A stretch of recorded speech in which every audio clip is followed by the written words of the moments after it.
আসসালামু আলাইকুম প্রিয় বিশ্ববিদ্যালয় ভর্তি পরীক্ষার্থীরা, আশা করি তোমরা সবাই ভালো আছো এবং সুস্থ আছো।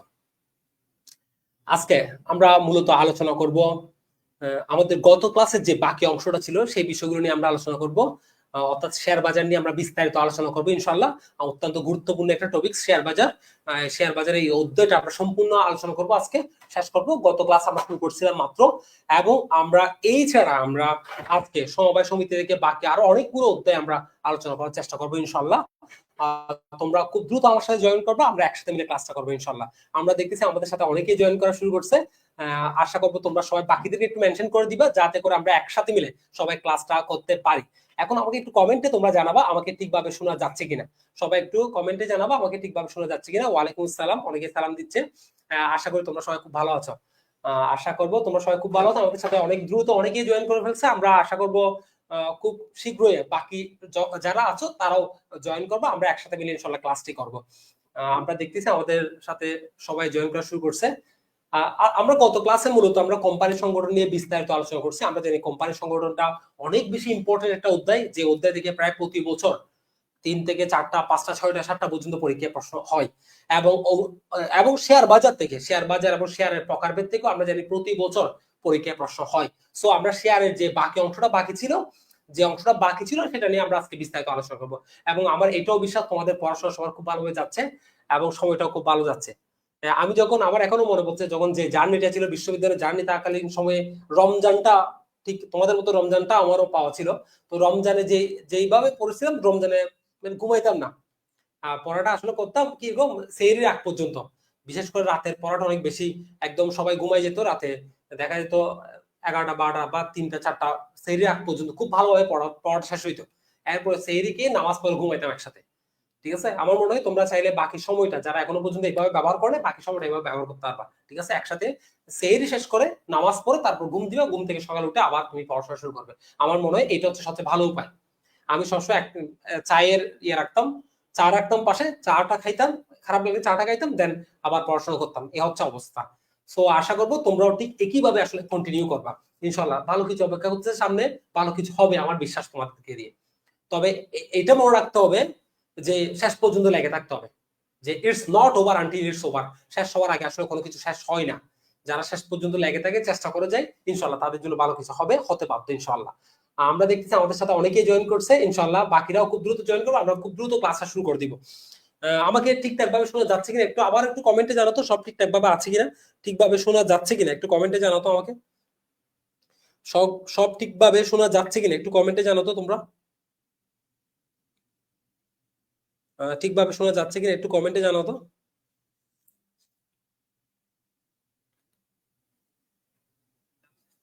আচ্ছা, আমরা দেখতেছি সব ঠিকঠাক, মাশাআল্লাহ সব ঠিকঠাক আছে।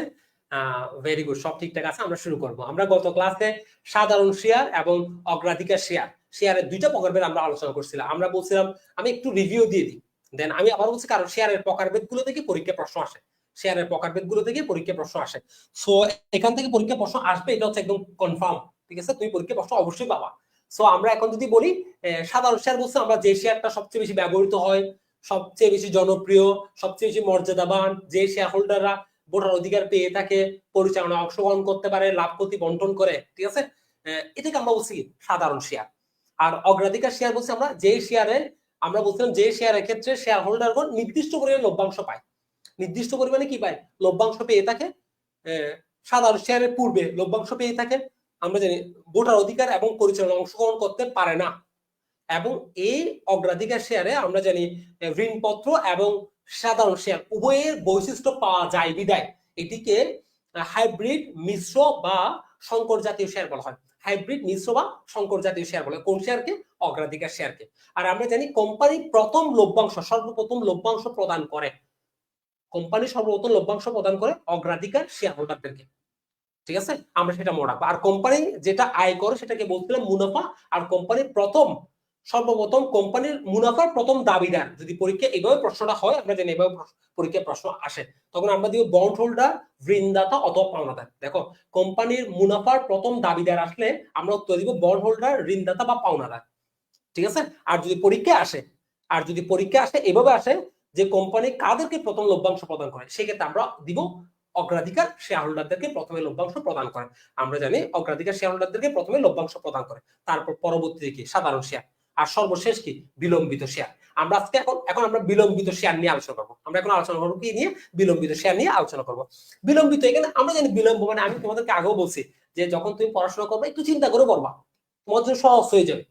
আমরা আমাদের যেই কারণে আমরা ভুলে যাই, এটা তো আমি অনেকবার বলছি, যে কারণে আমরা ভুলে যাই সেটা অন্যতম একটা কারণ হচ্ছে কি, অন্যতম প্রধান কারণটা হচ্ছে, ভুলে যাওয়ার প্রধান কারণটা হচ্ছে কি, আমরা চিন্তা করে পড়াশোনা করি না। কিওয়ার্ড, যে ওয়ার্ডটা নিয়ে পড়াশোনা করতে, সেই ওয়ার্ডটা নিয়ে আমরা চিন্তা করি না। আমরা ইংলিশ বলো বাংলা বলো এগুলো প্র্যাকটিস করি না, মুখস্থ করে যাই, যার কারণে আমরা পরীক্ষা পারি না, কনফিডেন্টটা ভালো থাকে না। ঠিক আছে, একটা কথা মনে রাখবা, যখন তুমি যত বেশি প্র্যাকটিস করবা কোনো একটা জায়গায়, কোনো একটা বিষয় যখন চিন্তা করে প্র্যাকটিস করবে, তখন তত বেশি তোমার কনফিডেন্টটা বাড়বে, তুমি পরীক্ষা পারার সম্ভাবনা তত বেশি বাড়বে। ঠিক আছে, কখনো উত্তর দেখে দেখে পড়বে না, এমসিকিউ গুলো নিজে উত্তর দিবা। আমি আগে বলছি, আবার বলছি, নিজে উত্তর দিবা, উত্তর দেওয়ার পর চিন্তা করবে যে ভুল হওয়ার কারণটা কি, রিজনটা কি, এটা কি মুখস্থ করা ছিল নাকি এটা বুঝাচ্ছিল আমি বুঝি নাই। দেন তুমি নিজেকে রিয়েলাইজ করার চেষ্টা করাবে যে কেন তোমার এটা উত্তরটা হয় নাই। ঠিক আছে, কোন জায়গাতে তোমার ঘাটতি ছিল, ওটা নিয়ে তুমি কাজ করবে, দেখবে তোমার জন্য বিষয়গুলো সহজ হয়ে যাবে আস্তে আস্তে। ঠিক আছে, প্রথম দিকে একটু কঠিন মনে হবে, এটা গ্রাজুয়ালি তোমার জন্য সহজ হয়ে যাবে যদি তুমি এভাবে কন্টিনিউ করো। ঠিক আছে, এটা খুব ইম্পর্টেন্ট কিন্তু।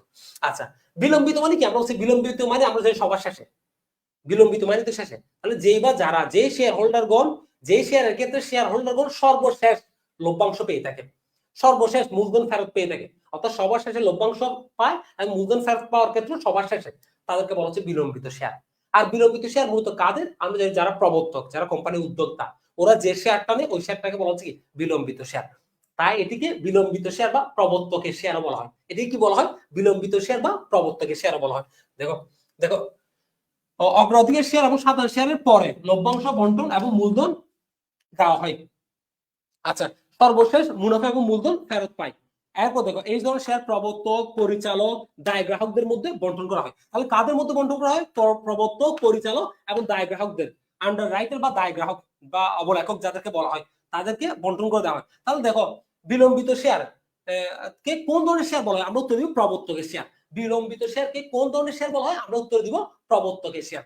তাহলে কারা সর্বশেষ লভ্যাংশ পাবে, মূলধন ফেরত পাবে? আমরা উত্তর দিব বিলম্বিত শেয়ার অথবা প্রবর্তকের শেয়ার। এই দুইটা পরীক্ষা আসে, বিলম্বিত বা প্রবর্তক, এই দুইটা পরীক্ষা বেশি আসে। তাহলে আমরা উত্তর দিব বিলম্বিত বা প্রবর্তক শেয়ার। আশা করবো ক্লিয়ার।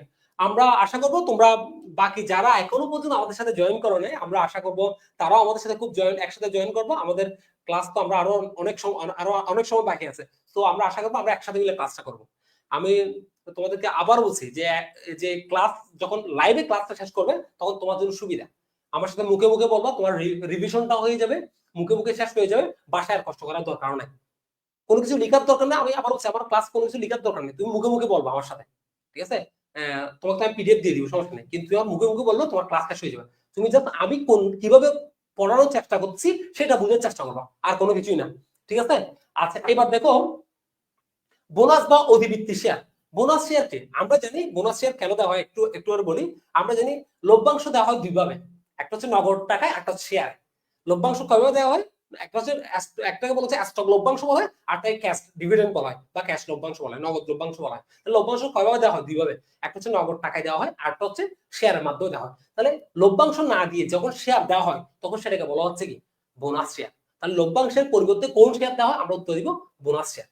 আর বোনাসের কেন দেওয়া হয়? আমরা উত্তর দিব মূলধনের পরিমাণ বৃদ্ধি করার জন্য। কোম্পানি যখন ফিল করবে যে মূলধনের পরিমাণ আরো বাড়াইতে হবে, তখন কোম্পানি শেয়ার হোল্ডারদেরকে টাকা না দিয়ে, নগদ টাকা না দিয়ে লভ্যাংশ হিসেবে তারা শেয়ার প্রদান করে, যাতে করে কোম্পানির মূলধনের পরিমাণটা বৃদ্ধি পায়। তাহলে পরীক্ষা এভাবে আসতে পারে, লভ্যাংশকে কিভাবে মূলধনে রূপান্তর করা যায়। একটু মনোযোগ দাও, লভ্যাংশকে কিভাবে মূলধনে রূপান্তর করা যায় বা মুনাফাকে কিভাবে মূলধনে রূপান্তর করা যায়, আমরা উত্তর দিব বোনাস শেয়ারের মাধ্যমে। দেখো ভালো করে মনোযোগ দাও, লভ্যাংশ না দিয়ে আমরা শেয়ার দিচ্ছি, ওই শেয়ারটাকে আমরা বলছি কি বোনাস শেয়ার। তাহলে লভ্যাংশের পরিবর্তে কোন শেয়ার দেওয়া হয়? Bonus share. বোনাস শেয়ারের মাধ্যমে কি হয়?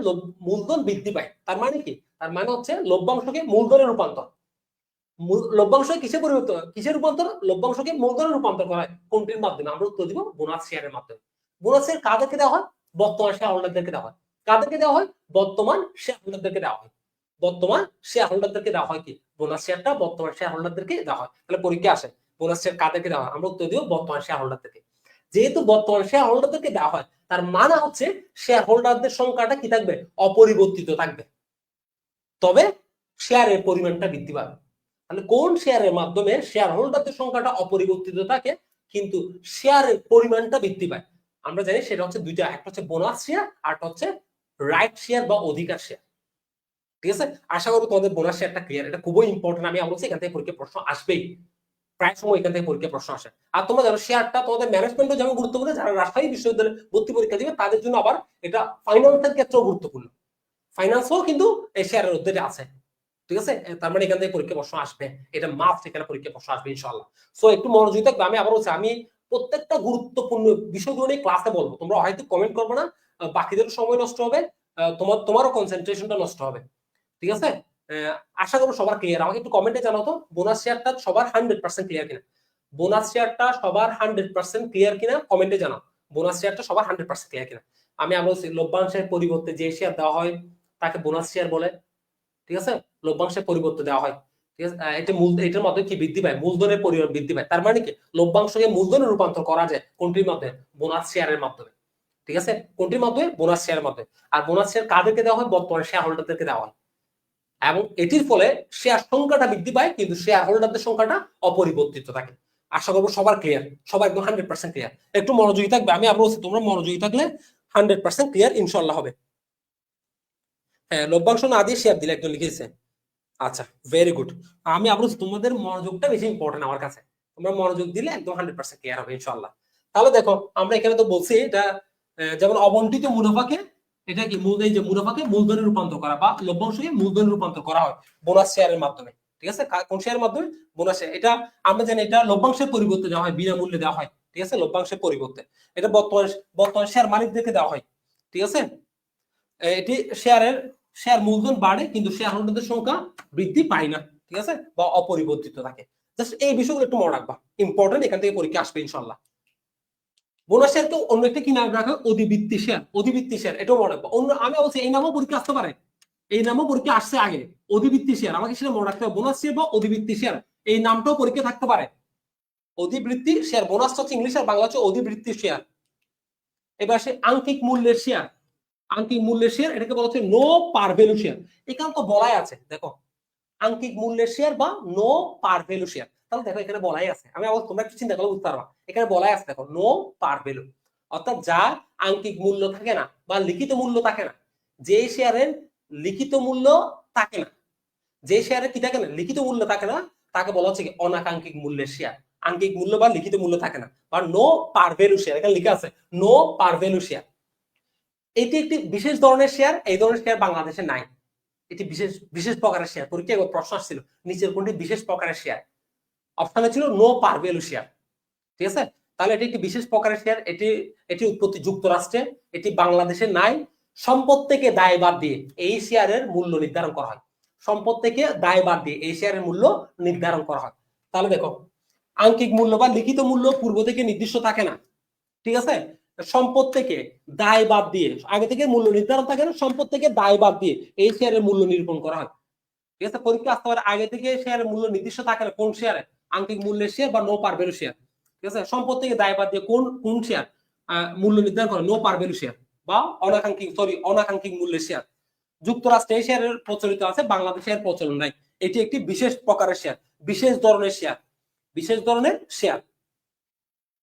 বিশেষত কোম্পানির প্রবর্তক বা পরিচালকগণ এই শেয়ারের মালিক হয়। ঠিক আছে, প্রবর্তক বা পরিচালকগণ এই শেয়ারের মালিক হয়, প্রবর্তক বা পরিচালকগণ এই শেয়ারের মালিক হয়।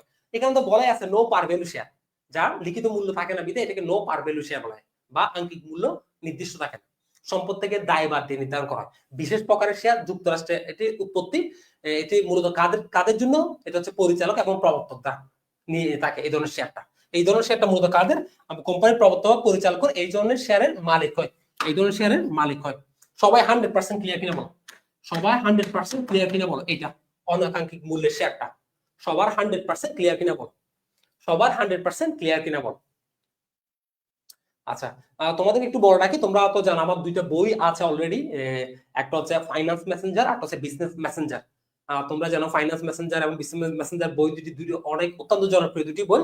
তোমাদের যদি মনে করো যে তোমাদের আরো বেশি মানে ম্যানেজমেন্ট আরো বেশি ক্লাসের পাশাপাশি আমার বই থাকলে তো আমি আরো তোমাদের আশেপাশেও কেউ থাকবে না, পুরো বাংলাদেশে তোমাদের আশেপাশেও কেউ থাকবে না ক্লাসের পাশাপাশি এই বই দুটো যদি তোমার থাকে। সো রাজশাহীতে 15 নম্বর তোমাদের ফাইন্যান্স মেসেঞ্জার যদি প্রয়োজন হয় আমাকে একটু মেসেজ করলে তোমাদের ফাইন্যান্স মেসেঞ্জার বইটা তুমি কিভাবে নিবে সেটা আমি বলে দিব। বা বিজনেস মেসেঞ্জার বই যেটা ম্যানেজমেন্টের সেটা যদি তোমার মনে হয় নিতে ইচ্ছে করে তুমি নিতে পারবা, সেক্ষেত্রেও আমাকে যদি মেসেজ করো আমি তোমাকে বলে দিব তুমি কিভাবে বইটা নিতে পারবা। ঠিক আছে, সামান্য কিছু আছে তোমরা যারা নিতে চাও খুব দ্রুত চাইলে নিতে পারবা। আশা করি আমি এটা বিশ্বাস করি অসম্ভব রকমের তোমাদের কাজে অবিশ্বাস্য রকমের, সেটা আমার বিশ্বাস। প্রতি বছর দিয়ে আসছে, এই বছরও দিবে, অবিশ্বাস্য রকমের সাপোর্ট তোমাদেরকে দিবে যারা এই বইটা নিবে ইনশাল্লাহ। এবং যাদের আছে আমি জানি তারা জানে এই বইটা আসলে কি। ঠিক আছে, আশা করবো তোমাদের এই টপিকসটা তোমাদের ক্লিয়ার। আচ্ছা আমরা দেখতেছি ক্লিয়ার। একজন বলছে আগের পিডিএফ গুলো আমি আজকে তোমাদের আমি আগের 3টা পিডিএফ আজকে আমি দিয়ে দিছি, তোমরা অলরেডি জানো। আমি দুপুরের সকালের 11টা 12টার দিকে আমি তোমাদেরকে একটা পোস্ট করে আমি তোমাদেরকে দিয়ে দিছি কমেন্টে পিডিএফ গুলো। ঠিক আছে, ওইখানে পাবা তোমরা। আচ্ছা আচ্ছা আমরা দেখতেছি বলতে সবাই ক্লিয়ার, সবাই বলছে ক্লিয়ার, আশা করি সবাই ক্লিয়ার। আমরা দেখতেছি অনেকেই বলছে ক্লিয়ার, জাফরিন বলতেছে, তানবিন বলতেছে, আচ্ছা ভেরি গুড, রূপসী দাস, ঠিক আছে, আচ্ছা রানা, সবাই বলছে ক্লিয়ার। তাহলে আশা করি সবার ক্লিয়ার, এই জিনিসটা একটু মনে রাখবে, ইম্পর্টেন্ট। আচ্ছা এরপর যদি আমরা দিই অধিকার শেয়ার, অধিকার শেয়ার বা এটাকে রাইট শেয়ার বলা হয়, অধিকার শেয়ার বা এটাকে কি বলা হচ্ছে রাইট শেয়ার বলা হয়। তাহলে একটু মনোযোগ দাও, এটাকে বলা হচ্ছে অধিকার শেয়ার বা রাইট শেয়ার বলা হচ্ছে, অধিকার শেয়ার বা রাইট শেয়ার। এটাকে কেন রাইট শেয়ার বলা হয়? দেখো এই শেয়ারটাকে কেন রাইট শেয়ার বলা হয়, কারণ এই শেয়ারটা যখন কোম্পানি বিক্রয় করবে শুধুমাত্র বর্তমান শেয়ার হোল্ডাররা ক্রয় করার অধিকার রাখে। তাহলে এই শেয়ারটা শুধুমাত্র কারা ক্রয় করার অধিকার রাখে? শুধুমাত্র বর্তমান শেয়ার হোল্ডাররা কি ক্রয় করার অধিকার রাখে, যার কারণে এটাকে বলা হচ্ছে কি রাইট শেয়ার বা অধিকার শেয়ার। তাহলে দেখো এটা কেন বলা হচ্ছে আমরা বুঝিয়েছি, এই শেয়ারটা কোম্পানি বিক্রয় করবে শুধুমাত্র কারা ক্রয় করতে পারবে? বর্তমান শেয়ার হোল্ডাররা ক্রয় করতে পারবে, ওই কারণে এটাকে বলা হচ্ছে রাইট শেয়ার বা অধিকার শেয়ার। এই শেয়ারের ক্ষেত্রেও, এই শেয়ারটির ক্ষেত্রেও আমরা জানি শেয়ারের সংখ্যাটা বৃদ্ধি পাবে, তবে শেয়ার হোল্ডারদের সংখ্যাটা অপরিবর্তিত থাকবে। শেয়ারের সংখ্যাটা বৃদ্ধি পাবে, তবে শেয়ার হোল্ডারদের সংখ্যাটা কি থাকবে? অপরিবর্তিত থাকবে। আচ্ছা আমি তোমাদেরকে একটু বলি, তোমরা ক্লাস করে যাই, আমি বলছি ক্লাসগুলো বাদ দিও না, আমি একদম তোমাদেরকে যেটা অনুরোধ করতেছি ক্লাসগুলো বাদ দিও না, এগুলো তোমাদের অসম্ভব রকমের কাজ দিবে আমার বিশ্বাস, সামনের পরীক্ষাগুলোতে অসম্ভব রকমের কাজ দিবে। আর আমরা এমসিকিউ যেহেতু তেমন বেশি প্র্যাকটিস করতে পারতেছি না টপিক্স এর কারণে, টাইম যেহেতু আমাদের নামাজের সময় হয়ে যায়, আসলে আমরা জানি 8টা 30 থেকে প্রায় বেশিরভাগ মসজিদে নামাজ। ঠিক আছে, সো আমরা যেটা করব, আমরা ক্লাসগুলো টপিকগুলো শেষ করার পরে আমরা শেষ কয়েকটি ক্লাসেও শুধুমাত্র এমসিকিউ সলভ করাবো, মডেল টেস্ট সলভ করাবো আমি তোমাদেরকে। ঠিক আছে, আমরা গুচ্ছ, রাজশাহী, কুমিল্লা বিশ্ববিদ্যালয় সহ অন্যান্য সকল বিশ্ববিদ্যালয়ে যে ধরনের প্রশ্নগুলো আসতে পারে আমি ওই ধরনের প্রশ্নের মডেল টেস্ট তোমাদেরকে করাবো এখানে। একদম এক্সক্লুসিভ যে এমসিকিউ গুলো আছে সেগুলো নিয়ে আমরা ক্লাসে আলোচনা করবো ইনশাআল্লাহ। সো টেনশন নেওয়ার দরকার নেই এখানে। ঠিক আছে, শুধু ক্লাসগুলো করা যাবে, আমি বলছি ক্লাসগুলো মনোযোগ দিয়ে করা যাবে, আর যে বইটা বা লেকচার শিট আছে ওগুলো একটু তুমি পড়ে যাবা, ক্লাসে বেসিকটা ক্লিয়ার হয়ে যাবে একদম 100%। ঠিক আছে, আশা করবো তোমরা 100% পারবা ইনশাআল্লাহ, এটা আমার বিশ্বাস। তাহলে দেখো অধিকার শেয়ার কি বলছি, যে শেয়ার কোম্পানি বিক্রয় করবে কিন্তু কারা ক্রয় করতে পারে? শুধুমাত্র বর্তমান শেয়ার হোল্ডাররা ক্রয় করার অধিকার রাখে, তাকে আমরা বলতেছি কি অধিকার শেয়ার, তাকে আমরা বলতেছি কি অধিকার শেয়ার। তাহলে কোন শেয়ার শুধুমাত্র বর্তমান শেয়ার হোল্ডাররা ক্রয় করার অধিকার রাখে? অধিকার শেয়ার বা রাইট শেয়ার। তাহলে এটা কাদের জন্য? এটা বর্তমান শেয়ার হোল্ডারদের জন্য। অধিকার শেয়ারটা কাদের জন্য? আমরা বলবো বর্তমান শেয়ার হোল্ডারদের জন্য। ঠিক আছে, আচ্ছা দেখি আমাকে একটা প্রশ্নের উত্তর দাও, দেখি আমি একটা প্রশ্ন করবো, সেটা উত্তরটা দেখি দ্রুত তোমরা কমেন্টে জানাও। আচ্ছা আমাকে দ্রুত একটু কমেন্টে জানাবা, আমাকে বলো লভ্যাংশের পরিবর্তে কোন শেয়ার প্রদান করা হয়? লভ্যাংশের পরিবর্তে কোন শেয়ার প্রদান করা হয়? এই কমেন্টে একটু দ্রুত জানাও, লভ্যাংশের পরিবর্তে কোন শেয়ার প্রদান করা হয়, একটু দ্রুত কমেন্টে জানাও। লভ্যাংশের পরিবর্তে কোন শেয়ার, আমাকে একটু কমেন্ট জানাও, লভ্যাংশের পরিবর্তে কোন শেয়ার প্রদান করা হয়? এই দ্রুত কমেন্টে জানাও আমাকে, দ্রুত কমেন্টে জানাও। ভেরি গুড, আমরা দেখতেছি অনেকে বলা শুরু করছে, ভেরি গুড। বোনাস শেয়ার আমরা সবাই জানি লভ্যাংশের পরিবর্তে দেওয়া হয় এবং এটির মধ্যে মূলধনের পরিমাণটা বৃদ্ধি পায়। ভেরি গুড, আমরা দেখি সবাই কার্ড আছে দিচ্ছে, ভেরি গুড। এটির মূলধনের পরিমাণটা বৃদ্ধি পায় আমরা জানি, আর লভ্যাংশকে বা মুনাফাকে মূলধনে রূপান্তর করা হয় এই বোনাস শেয়ারের মাধ্যমে, বোনাস শেয়ারের মাধ্যমে। আচ্ছা, আর পরীক্ষা যদি আসে কোনটি বিশেষ প্রকারের শেয়ার, আমরা সেই ক্ষেত্রে উত্তর দিব নো পার ভ্যালু শেয়ার বা অনাকাঙ্ক্ষিত মূল্যের শেয়ার, এটি বিশেষ প্রকারের শেয়ার। সম্পদ থেকে দায় বা দেয় শেয়ারের মূল্য নির্ধারণ করা হয়, আগে থেকে মূল্য নির্ধারিত থাকে না। ঠিক আছে, লিখিত মূল্য আগে থেকে দেওয়া থাকে না। আচ্ছা, আশা করবো সবার ক্লিয়ার, আশা করবো সবার ক্লিয়ার, আলহামদুলিল্লাহ। দেখো শেয়ার মালিকানার প্রামাণ্য দলিল, আমি কয়েক সেকেন্ড সময় নিব। এই শেয়ার মালিকানার প্রামাণ্য দলিল আমি মাত্র কয়েক সেকেন্ডে তোমাদের এই 5টা মুখোমুখি শেষ করবো। শেয়ার মালিকানার প্রামাণ্য দলিল আমি কয়েক সেকেন্ডের মধ্যে তোমাদের এটা শেষ করাবো ইনশাআল্লাহ। শেয়ার মালিকানার প্রামাণ্য, একটু মনোযোগ দিলে হবে। শেয়ার, আচ্ছা দেখো, তাহলে প্রথমটা কি আছে? প্রথমটা হচ্ছে শেয়ার ওয়ারেন্ট বা প্রামাণ্য দলিল কয়টি? 5টি। শেয়ার মালিকানার প্রামাণ্য দলিল কয়টি? 5টি। শেয়ার ওয়ারেন্ট বা শেয়ার পরোয়ানা, এটা কি বলা হয়? শেয়ার পরোয়ানা বলা হয়। শেয়ার পরোয়ানা, শেয়ার ওয়ারেন্ট বা শেয়ার পরোয়ানা বলা হয়। দেখো তাহলে শেয়ার ওয়ারেন্ট বা শেয়ার পরোয়ানাটা কি? আমরা বলবো যে আমরা এই জায়গাটা গুরুত্বপূর্ণ। দেখো শেয়ারের পূর্ণ মূল্য, শেয়ারের পূর্ণ মূল্যের গ্রহীতা কর্তৃক পরিশোধিত হলে, শেয়ারের পূর্ণ মূল্য গ্রহীতা কর্তৃক পরিশোধিত হলে যে দলিলটা প্রদান করা হয় তাকে বলছে শেয়ার পরোয়ানা। তাহলে আমি মনে রাখবো কিভাবে? পূর্ণ মূল্য পরোয়ানা, পূর্ণ মূল্য পরোয়ানা বা শেয়ার ওয়ারেন্ট, পূর্ণ মূল্য পরোয়ানা। ঠিক আছে, আমরা এবার একদম আমি কিওয়ার্ড গুলোকে মাথায় রেখে তুমি যখন মুখস্থ করবা, তুমি যখন শিখবা, ট্রাই করবা, রিলেট করে যখন তুমি মুখস্থ বুঝার চেষ্টা করবা, তখন তোমার জন্য সহজ হয়ে যাবে। তাহলে আমরা বলছি কি পূর্ণ মূল্য পরোয়ানা, আমরা এটাকে পরোয়ানাকে শেয়ার পরোয়ানা বা শেয়ার ওয়ারেন্ট, বাংলায় কি বলে? শেয়ার পরোয়ানা। তাহলে শেয়ারের পূর্ণ মূল্য থাকলে আমরা কি দিব? শেয়ার ওয়ারেন্ট বা শেয়ার পরোয়ানা। কাঁচা সনদ, কাঁচা সনদ এটা কি? কাঁচা মানে কি? কাঁচা বলতে আমরা জানি আংশিক। তাহলে দেখো শেয়ারের আংশিক মূল্য প্রদানকারীকে অন্তর্বর্তীকালীন সময়ের জন্য যে প্রমাণপত্র দেওয়া হয় তাকে বলছে কাঁচা সনদ। তাহলে আংশিক মানেই তো কাঁচা, আংশিক মানে তো কাঁচা। তাহলে আংশিক মূল্য থাকলে আমরা কি দিব? কাঁচা সনদ। আংশিক মূল্য দিলে আমরা কি দিব? কাঁচা সনদ। আংশিক মূল্য থাকলে আমরা কি দিব? কাঁচা সনদ। ঠিক আছে, বা স্ক্রিপ্ট বলা হয় এটাকে।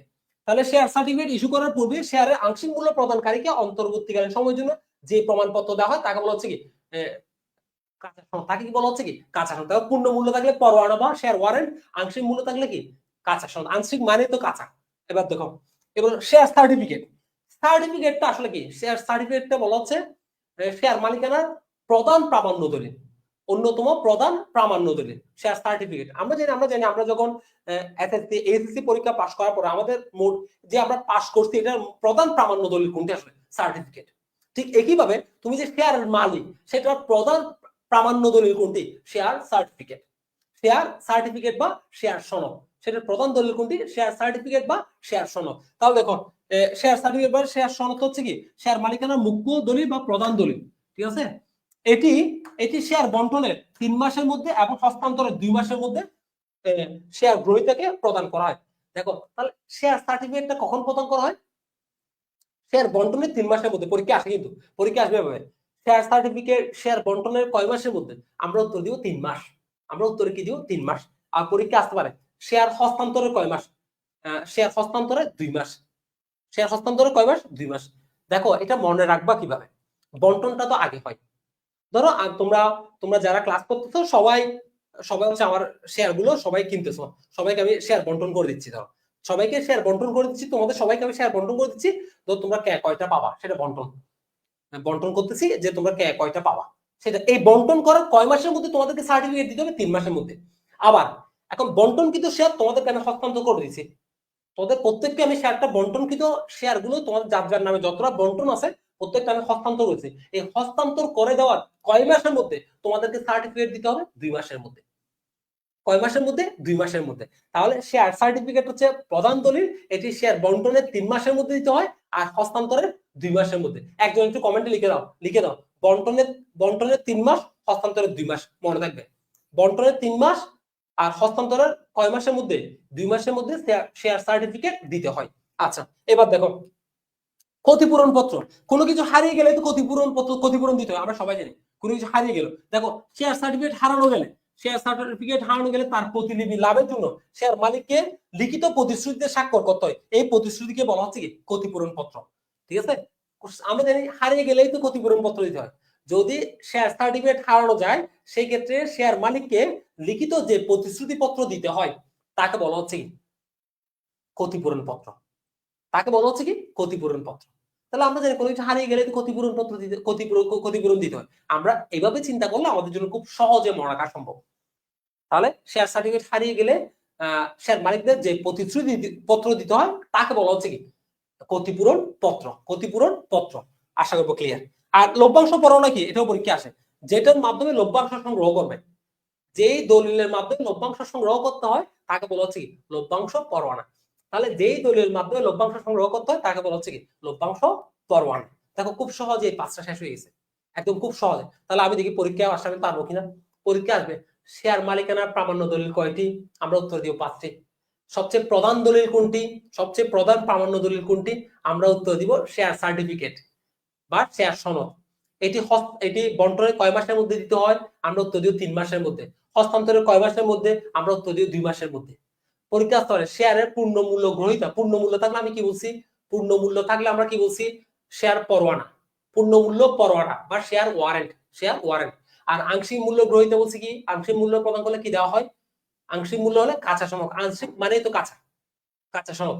আর শেয়ার সার্টিফিকেট হারিয়ে গেলে যে প্রতিশ্রুতি দিতে হয় তাকে বলা হচ্ছে কি ক্ষতিপূরণ পত্র, হারিয়ে গেলে তো ক্ষতিপূরণ দিতে হয়, ক্ষতিপূরণ পত্র। আর যেটির মধ্যে লভ্যাংশ উত্তোলন করা হয় সেটাকে বলা হচ্ছে লভ্যাংশ পরোয়ানা। ঠিক আছে, যেটির মধ্যে লভ্যাংশ উত্তোলন করে তাকে লভ্যাংশ পরোয়ানা বা ডিভিডেন্ড ওয়ারেন্ট বলা হয়। ইংলিশ নামগুলো একটু মনে রাখার চেষ্টা করো, ইংলিশ নামটাও মনে রাখার চেষ্টা করো। এখন তোমরা আমাকে বলো একদম 100% সবার ক্লিয়ার কিনা। এখন বলো তোমরা আমাকে যারা মনোযোগী ছিল 100% ক্লিয়ার কিনা, পারবা কিনা। এখান থেকে প্রশ্ন আমি যেভাবে বলছি এভাবে আসবে পরীক্ষায়, এখানে যেভাবে বলছি ঠিক সেভাবে আসবে, বাইরে আসবে ইনশাল্লাহ। এখন তোমরা বলো যে 100% তোমাদের ক্লিয়ার কিনা, 100% তোমাদের ক্লিয়ার কিনা সেটা বলো আমাকে, 100% একদম ক্লিয়ার কিনা। এখন পারবা কিনা বলো। আর আমার মনে হয় তোমার পাওয়ার দরকার নেই। লভ্যাংশ সংগ্রহ করে তা ব্যাংক হইতে সংগ্রহ করে, সবার 100% ক্লিয়ার কিনা বলো। আমি একদম সবার কমেন্ট চাচ্ছি, সবার কমেন্ট চাচ্ছি একদম সবার 100% ক্লিয়ার কিনা বলো। ঠিক আমি যে বলছি ঠিক এভাবে চিন্তা করে পড়বা, ঠিক আছে। কিওয়ার্ড গুলোকে তুমি লেকচার শিট বা বই যেখান থেকে পড়ো না কেন, কিওয়ার্ড গুলোকে এভাবে গোল বৃত্ত করে এখানে পূর্ণ মূল্য, এখানে আংশিক মূল্য, এখানে প্রধান দলিল, এখানে 2 মাস 3 মাস, এগুলো এভাবে কিওয়ার্ড গুলোকে গোল লাল কালি দিয়ে গোল বৃত্ত করে পড়াশোনা করবে, তুমি বাকি দিচ্ছে এগিয়ে থাকবে। আমি আবার বলছি এটা মনে রাখার প্রবণতা বাড়িয়ে দেয়। তুমি যখন লেকচার শিট উল্টাবা, বই উল্টাবা, তখন লাল কালি গোল বৃত্ত করে তোমার দিয়ে হা করে তাকিয়ে থাকবে, ঠিক আছে। এবং তোমার এমন ভাবে তাকাতে থাকবে তোমার ব্রেনের মধ্যে এটা অলরেডি একটা অ্যাটাচমেন্ট ক্রিয়েট করবে চোখের সাথে, ঠিক আছে, তোমার মনে থাকবে। আমরা দেখতেছি সবাই বলছে আলহামদুলিল্লাহ ক্লিয়ার, ঠিক আছে। আমি যেভাবে চিন্তা করে পড়তেছি তোমরা চেষ্টা করবা যে ভাইয়া যেভাবে বলে ঠিক সেভাবে চিন্তা করে যেন আমি বাকি সাবজেক্ট গুলো একইভাবে পড়াশোনা করি। আমার বিশ্বাস তোমাদের জন্য সেটা সহজ হয়ে যাবে, ঠিক আছে, আমার বিশ্বাস। আচ্ছা, আশা করি তোমাদের সবার ক্লিয়ার, ঠিক আছে। বাকি সাবজেক্ট গুলো পড়ার সময় একদম আমি যেভাবে বলছি ঠিক সেভাবে পড়বো। আমি একটা অনুরোধ করি তোমাদেরকে, আমি যদি একটা ছোট একটা গল্প বলি আসলে, যে যে কিভাবে আসলে আমাদের ব্রেনটা আসলে আমাদের কিভাবে ডেভেলপ সেই বিষয়ে যদি আমি একটু করে ছোট্ট একটা গল্প বলি, এটা দিয়ে তুমি অনেক কিছু শিখতে পারবা। তো তোমার তোমার একটা বন্ধু, তুমি তোমার বন্ধুর বাসায় যাবে, তোমার বন্ধুর বাসা তুমি চিনো না, তোমাকে কল দিছে তোমার বন্ধু, তুই আমার দোস্ত তুই আমার বাসায় আয়। তখন তুমি কি বলছো, তুমি তুমি বলতেছো ঠিক আছে দোস্ত আমি তোর বাসায় আসতেছি, তুমি বাসা কিন্তু চিনো না। তো তোমার বন্ধু কল করছে, তুমি যেভাবে বলছো সেদিকে সেদিকে চলে গিয়ে তোমার বন্ধু বাসায় চলে গেছো, ঠিক আছে, চলে গিয়ে তোমার বন্ধু বাসায় পৌঁছে গেছো, বন্ধুর সাথে মোবাইলে কথা বলে তুমি চলে গেছো। ঠিক 1 সপ্তাহ পর তোমার বন্ধু তোমাকে আবার কল দিছে, বলছে দোস্ত আজকে আজকে আমরা আবারও গ্রুপ স্টাডি করবো, তুই আবার চলে। এখন বিপত্র এই জায়গায়, তোমার বন্ধু তখন যখন আবার তোমাকে যেতে বলছে, এখন তুমি যখন চিন্তা করছো যে আমার বন্ধুর বাসা আমি কোন দিকে গেছি, আমি সেটা ভুলে গেছি আসলে। কেন ভুলে গেছো, কারণ তুমি তখন তখন তো বিপদ। তোমার বন্ধু বলছে কিরে বেড়া তোকে তো তুই তো গত সপ্তাহ আসছো, তুই আবার ভুলে গেছিস কেন, তুই তুই বেকুব নাকি, এরকম বলবে তোমার বন্ধু, তোমাকে এরকম বলবে। দেখো এটা কেন তুমি ভুলে গেছো, তুমি যদি একটা কাজ করতে, তুমি যত যে জায়গাটা ছিল এরপর যখন তুমি বন্ধুর বাসায় যাচ্ছ, তুমি চিন্তা করছো এই জায়গাটা ধরো একটা ফুলকলির দোকান ছিল, তো তুমি চিন্তা করছো এখানে একটা ফুলকলির দোকান দোকান আছে। এরপর তুমি যখন আরেকটা মোড়, যে মোড় দিয়ে তুমি নতুন করে যাচ্ছ, ওইখানে তুমি চিন্তা করছো এখানে একটা বনফুলের দোকান আছে। তুমি যেখানে এরকম কয়েকটা চিহ্ন বা কয়েকটা দোকানকে তুমি মার্ক করে তোমার বন্ধুর বাসায় যেতে, কথা বলবার না আগে কয়েকটা বিষয়কে তোমার ব্রেনে অ্যাটাচমেন্ট দিয়ে তুই তোমার বন্ধুর বাসায় তুমি যেতে, তাহলে অবশ্যই তুমি কি দ্বিতীয়বার তোমার আর জিজ্ঞেস করার দরকার ছিল না, পরবর্তী দিন বললো সাথে সাথে তুমি যেতে পারতা। কিন্তু প্রথম দিন তুমি চলে গেছো, সব দেখে গেছো, কিন্তু কোনোটাই ব্রেনকে আলাদা করে নোটিফিকেশন দাও নাই, এই জায়গায় এই দোকানটা আছে, এই নামটা আছে, তোমার ব্রেনকে আলাদা করে অ্যালার্ট করো নাই, রিমাইন্ডার দাও না যে এই দোকানের পরে আমার বন্ধুর বাসা, এই দোকানের পরে এদিক দিয়ে এই গলিতে এই দোকান আছে, এরপর আমার বন্ধুর বাসা। এটা কিন্তু তুমি যাওয়ার সময় ওই প্রথম দিন তুমি যেদিন গেছিলে তোমার বন্ধুর বাসায়, ওই দিন যদি তুমি এই তোমার ব্রেনকে এগুলো একটা কিওয়ার্ড হিসেবে মার্ক হিসেবে ধরে নিতা, তাহলে তুমি তোমার বন্ধুকে আবার বলতে না যে তোর বাসা আমি চিনতেছি না, এটার বলার দরকার হইতো না। এই জায়গাটাকে আমি আবার বলছি, আমাদের এই জায়গাটাতে আসলে প্রবলেম। আমরা মুখস্থ করা যায় কিন্তু আমরা ব্রেনের মধ্যে ঢুকানোর চেষ্টা করি না, চিন্তা করার চেষ্টা করি না, ঠিক আছে, যার কারণে আমরা ভুলে যাই। ঠিক আছে, আমি ব্যক্তিগতভাবে চেষ্টা করি যে কম পড়ে যাতে বেশি বেশি দিন মনে থাকে। যখন পড়বো বুঝবো, বুঝে কি বলতে চাচ্ছে এটা বই আসলে কেন দিছে আমি কোয়েশ্চন করি, এই বই নিজে নিজে কোয়েশ্চন করি, এই বইটা এটা কেন দিছে, কি কারণ থাকে, এটা নিয়ে চিন্তা করি, এটাকে সহজ করার চেষ্টা করি, ঠিক একইভাবে তোমার এই কাজগুলো করতে হবে, তুমি দেখবা যে বাকিদের চেয়ে এগিয়ে যাও, না হলে পড়বা ভুলে যাও। ঠিক আছে, আশা করি আমি যে বিষয়টা বুঝার চেষ্টা করছি, যে বলার চেষ্টা করছি, যখন কোনো কিছু পড়বা সেটা ব্রেনকে অ্যালার্ট দিবে, এটা আমি এই কারণে পড়তেছি, এটা এরকম, ব্রেনকে একটা নোটিফিকেশন দিবা, তখন তোমার ব্রেন এটাকে ক্যাচ করে নিবে, মনে থাকবে দীর্ঘদিন। ঠিক আছে, এটা খুবই ইম্পর্টেন্ট। আচ্ছা আচ্ছা, এবার আসো আমাদের আসলে এটা ক্লিয়ার। শেয়ার বাজার, আমরা জানি শেয়ার বাজারকে কয় ভাগে ভাগ করা যায়, 3 ভাগে। আমরা এটাও জানি বিশ্বের প্রথম শেয়ার বাজারের উৎপত্তি হয় লন্ডনের সুইটিং এলা নামক স্থানে 1773 সালে। বিশ্বের প্রথম শেয়ার বাজার উৎপত্তি কত সালে? 1773 সালে। এটা পরীক্ষা আসে লন্ডনে, কোথায়? লন্ডনে সুইটিং এলা নামক স্থানে 1773 সালে। আর শেয়ার বাজারে কয় ভাগে ভাগ করা যায়? 3 ভাগে। একটা হচ্ছে primary market, IPO, initial public offerings বলা হয়। প্রথমবারের মতো যখন শেয়ার ক্রয়ের প্রস্তাব দেওয়া হয়, ইনিশিয়াল পাবলিক অফারিংস, প্রথমবারের মতো যখন অফার করা হয় কোন একটা কোম্পানি, প্রথমবারের মতো যখন শেয়ার বাজারে ছাড়ে। ঠিক আছে, আর প্রাথমিক শেয়ারগুলো যখন পুনরায় ক্রয় বিক্রয় শুরু হয়, তখন সেই বাজারটাকে বলা হচ্ছে সেকেন্ডারি মার্কেট, আমরা সবাই জানি। আর ওটিসি কি? থার্ড মার্কেট কি? থার্ড মার্কেট বা তৃতীয় পর্যায়ের মার্কেট, এটা ইম্পর্টেন্ট। ওটিসি মার্কেট বা ওভার দ্য কাউন্টার মার্কেট, এটা ইম্পর্টেন্ট, যেখানে অতালিকাভুক্ত এবং অনিবন্ধিত কোম্পানিগুলো যেই বাজারে লেনদেন করে, অতালিকাভুক্ত এবং অনিবন্ধিত কোম্পানিগুলো যেই বাজারে লেনদেন করে, তাকে বলা হচ্ছে ওটিসি মার্কেট বা ওভার দ্য কাউন্টার মার্কেট বা থার্ড মার্কেট বলা হয়, বা কি বলা হয়? থার্ড মার্কেট বলা হয়। তাহলে যে বাজারে অতালিকাভুক্ত বা অনিবন্ধিত কোম্পানিগুলো লেনদেন করে, তাকে বলা হচ্ছে কি? Over the counter market. পরীক্ষায় যদি আসে, আমরা জানি শেয়ার বাজার নিয়ন্ত্রণ করে কে? আমরা সবাই জানি শেয়ার বাজার, মূলধন বাজার বা পুঁজি বাজার নিয়ন্ত্রণ করে BSEC, BSEC, Bangladesh securities and exchange commission. আর মুদ্রা বা অর্থ বাজার নিয়ন্ত্রণ করে বিবি, বাংলাদেশ ব্যাংক, বিবি, বাংলাদেশ ব্যাংক। মুদ্রা বা অর্থ বাজার বাংলাদেশ ব্যাংক নিয়ন্ত্রণ করে, আর মূলধন বাজার, পুঁজি বাজার বা শেয়ার বাজার নিয়ন্ত্রণ করে বিএসইসি। যদি কোনো কারণে কোনো কোম্পানিকে বিএসইসি শেয়ার বাজার থেকে, তাদের তালিকাভুক্ত তালিকা থেকে বাদ দিয়ে দেয়, তখন তারা কোন বাজারে গিয়ে লেনদেন করবে? আমরা উত্তর দিব ওটিসি মার্কেটে, যেখানে অতালিকাভুক্ত বা অনিবন্ধিত কোম্পানিগুলো লেনদেন করে, ওই ওই জায়গায় গিয়ে কোম্পানিগুলো কি করবে? লেনদেন করবে পুনরায়, যদি বিএসইসি তার তালিকা থেকে বাদ দিয়ে দেয় কোনো কোম্পানিকে। ঠিক আছে, আমরা উত্তর দিব ওটিসি মার্কেটে গিয়ে সে লেনদেন করবে। ওটিসি মার্কেট বা ওভার দ্য কাউন্টার মার্কেট অথবা থার্ড মার্কেট। আমরা দেখতে যে অতালিকাভুক্ত বা অনিবন্ধিত কোম্পানিগুলো এই বাজারে শেয়ার ক্রয় বিক্রয় করে। ঠিক আছে, এই বাজারে শেয়ার ক্রয় বিক্রয় করে। আর আমরা বললাম শেয়ার বাজার, পুঁজি বাজার বা মূলধন বাজার নিয়ন্ত্রণ করে BSEC, Bangladesh securities and exchange committee, যেটা প্রতিষ্ঠিত হয় 1993 সালে। এবং আমরা এটাও জানি আর্থিক প্রতিষ্ঠান আইন যেটা, সেটাও 1993 সালে। আর্থিক প্রতিষ্ঠান আইন 1993। আমরা এভাবে রিলেট করে মুখস্থ করার চেষ্টা করবো যাতে আমরা ভুলে না যাই। ঠিক আছে, আর আমরা জানি অর্থ বা মুদ্রা বাজার নিয়ন্ত্রণ করে কে? বাংলাদেশ ব্যাংক, সেটাও আমরা মনে রাখবো। ঠিক আছে, আচ্ছা, বাংলাদেশ শেয়ার বাজার কয়টি? দুইটি। শেয়ার বাজার কয়টি? দুইটি। একটা হচ্ছে ঢাকা স্টক এক্সচেঞ্জ, আর একটা হচ্ছে চট্টগ্রাম স্টক এক্সচেঞ্জ। আর আমরা জানি ঢাকা স্টক এক্সচেঞ্জ কত সালে প্রতিষ্ঠিত? 1954 সালে। এটি লেনদেন শুরু করে কত সালে? এটি 1940 সালে প্রতিষ্ঠিত হলো, কার্যক্রম শুরু করে 1956 সাল থেকে। তাহলে ঢাকা স্টক এক্সচেঞ্জ প্রতিষ্ঠিত হয় 1954 সালে। তখন নাম কি ছিল? দা ইস্ট পাকিস্তান স্টক এক্সচেঞ্জ। তখন কি নাম ছিল? দেখো, east Pakistan stock exchange association limited ছিল। পরবর্তীতে 1964 সালে এটিকে নামকরণ করা হয় ঢাকা স্টক এক্সচেঞ্জ। তাহলে কত সালে নামকরণ করা হয়? 1964 সালে। আচ্ছা, এখন পরীক্ষায় যদি আসে ঢাকা স্টক এক্সচেঞ্জ কত সালে প্রতিষ্ঠিত হয়, তুমি কি 54 দিবে নাকি 64 দিবে? অবশ্যই 54 দিবা। তোমার নাম যদি আমি আজকে পরিবর্তন করে দিই, তোমার জন্মসাল তো আর পরিবর্তন হবে না। তোমার জন্মসাল কি পরিবর্তন হয়ে যাবে? পরিবর্তন হবে না। তাহলে এই পূর্ব নাম ছিল কি? ইস্ট পাকিস্তান স্টক এক্সচেঞ্জ, যেটা পরবর্তী 1964 সালে নামকরণ করা হয় ঢাকা স্টক এক্সচেঞ্জ। তাহলে ঢাকা স্টক এক্সচেঞ্জ কত সালে প্রতিষ্ঠিত হয়? আমরা উত্তর দিব কত? 1954। আর এটি কার্যক্রম শুরু করে 1956। আর কার্যক্রম শুরু করে কত? 1956। আর এটি নামকরণ করা হয় বলে আমরা উত্তর দিব নামকরণ করা হয় 1964 সালে। নামকরণ করা হয় কত সালে? 1964 সালে। ঠিক আছে, এটা একটু মনে রাখবা, 1964 সালে। তাহলে প্রতিষ্ঠা 1954, কার্যক্রম শুরু করে 1956, আর নামকরণ করা হয় 1964 সালে। নাম পরিবর্তন করে ঢাকা স্টক এক্সচেঞ্জ করা হয়। ঠিক আছে, আচ্ছা, এটি অটোমেশন পদ্ধতিতে, এটি অটোমেটেড অনলাইন পদ্ধতি চালু করে কত সালে? আমরা উত্তর দিব 1998 সালে। অটোমেশন পদ্ধতিতে কার্যক্রম শুরু করে কত সালে? 1998 সালে। 1998 সালে।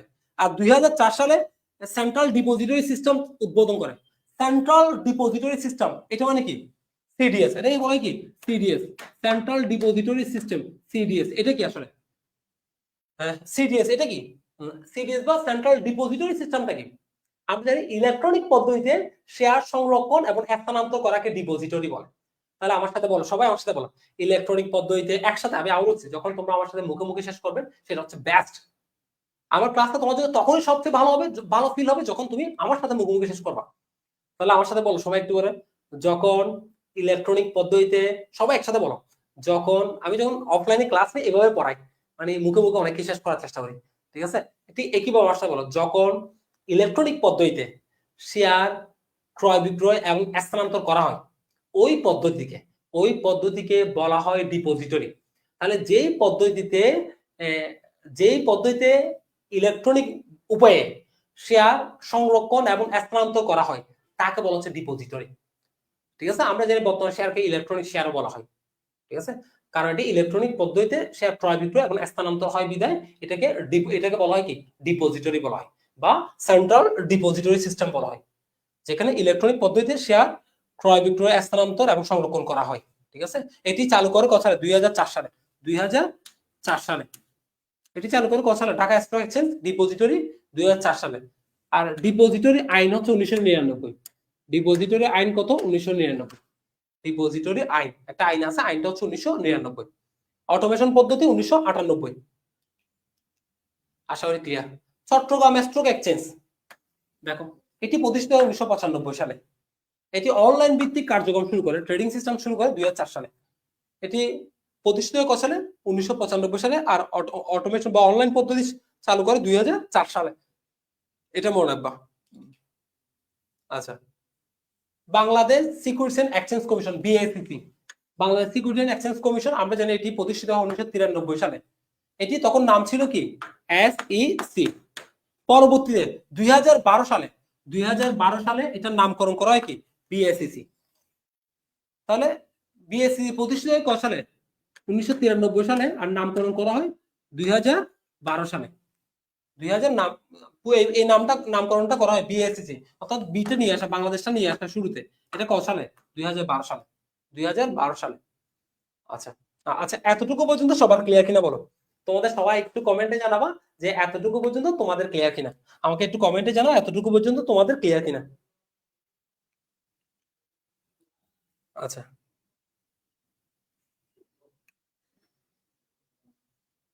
এতটুকু পর্যন্ত তোমাদের ক্লিয়ার কিনা বলো?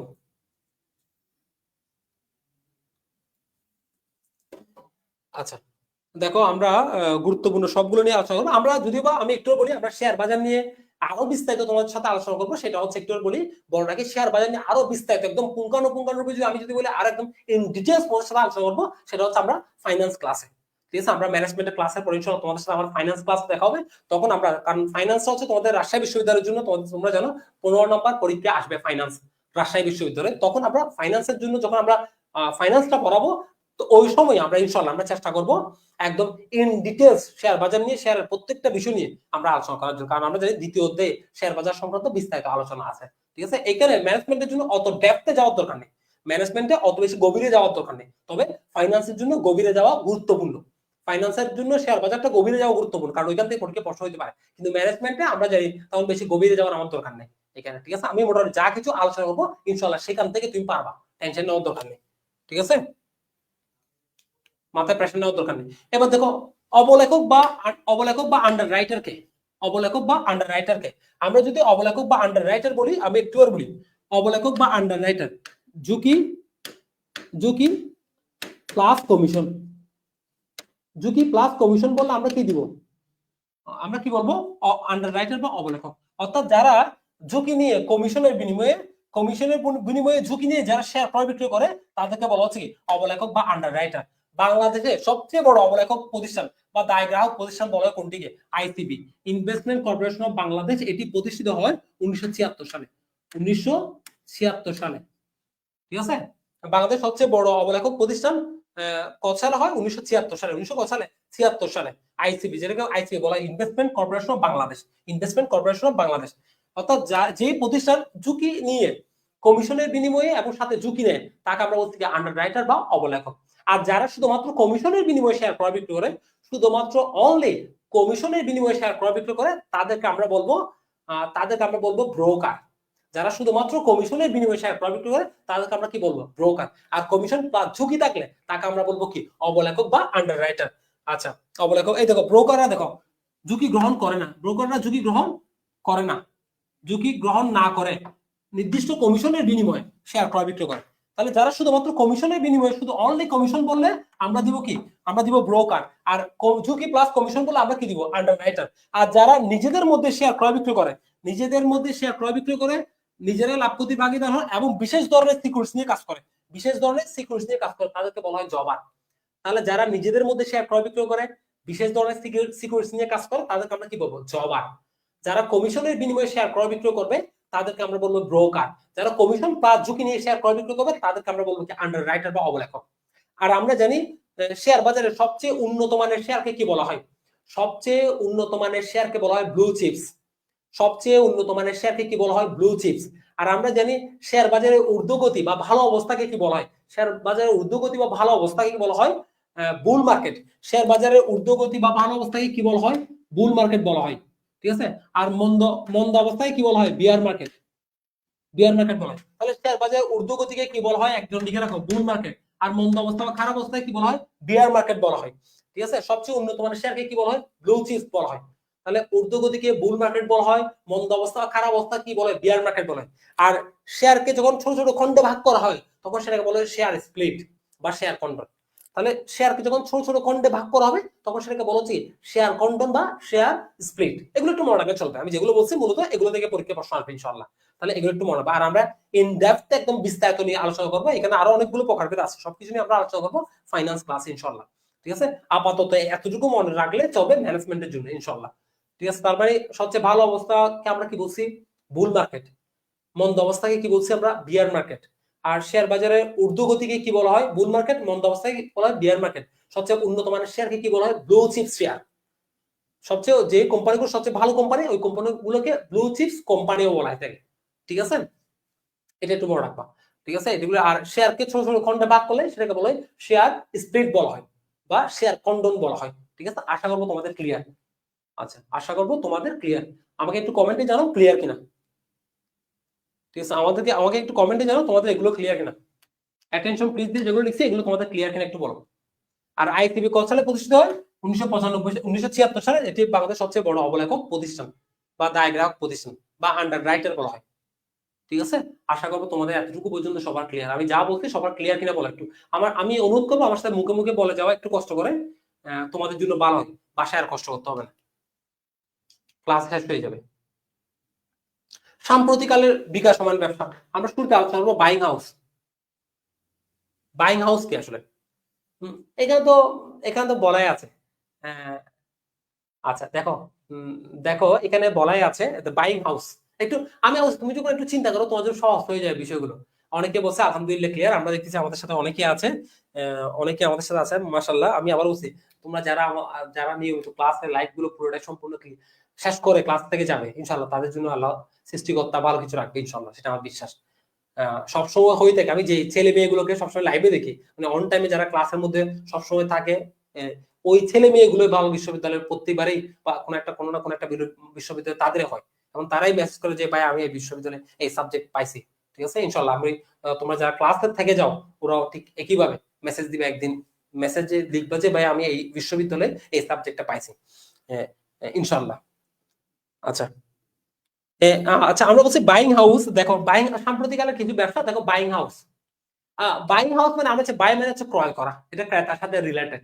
তাহলে ক্রেতার প্রতিনিধি হিসেবে যারা কাজ করে, সেটাকে আমরা বলছি কি? Buying house.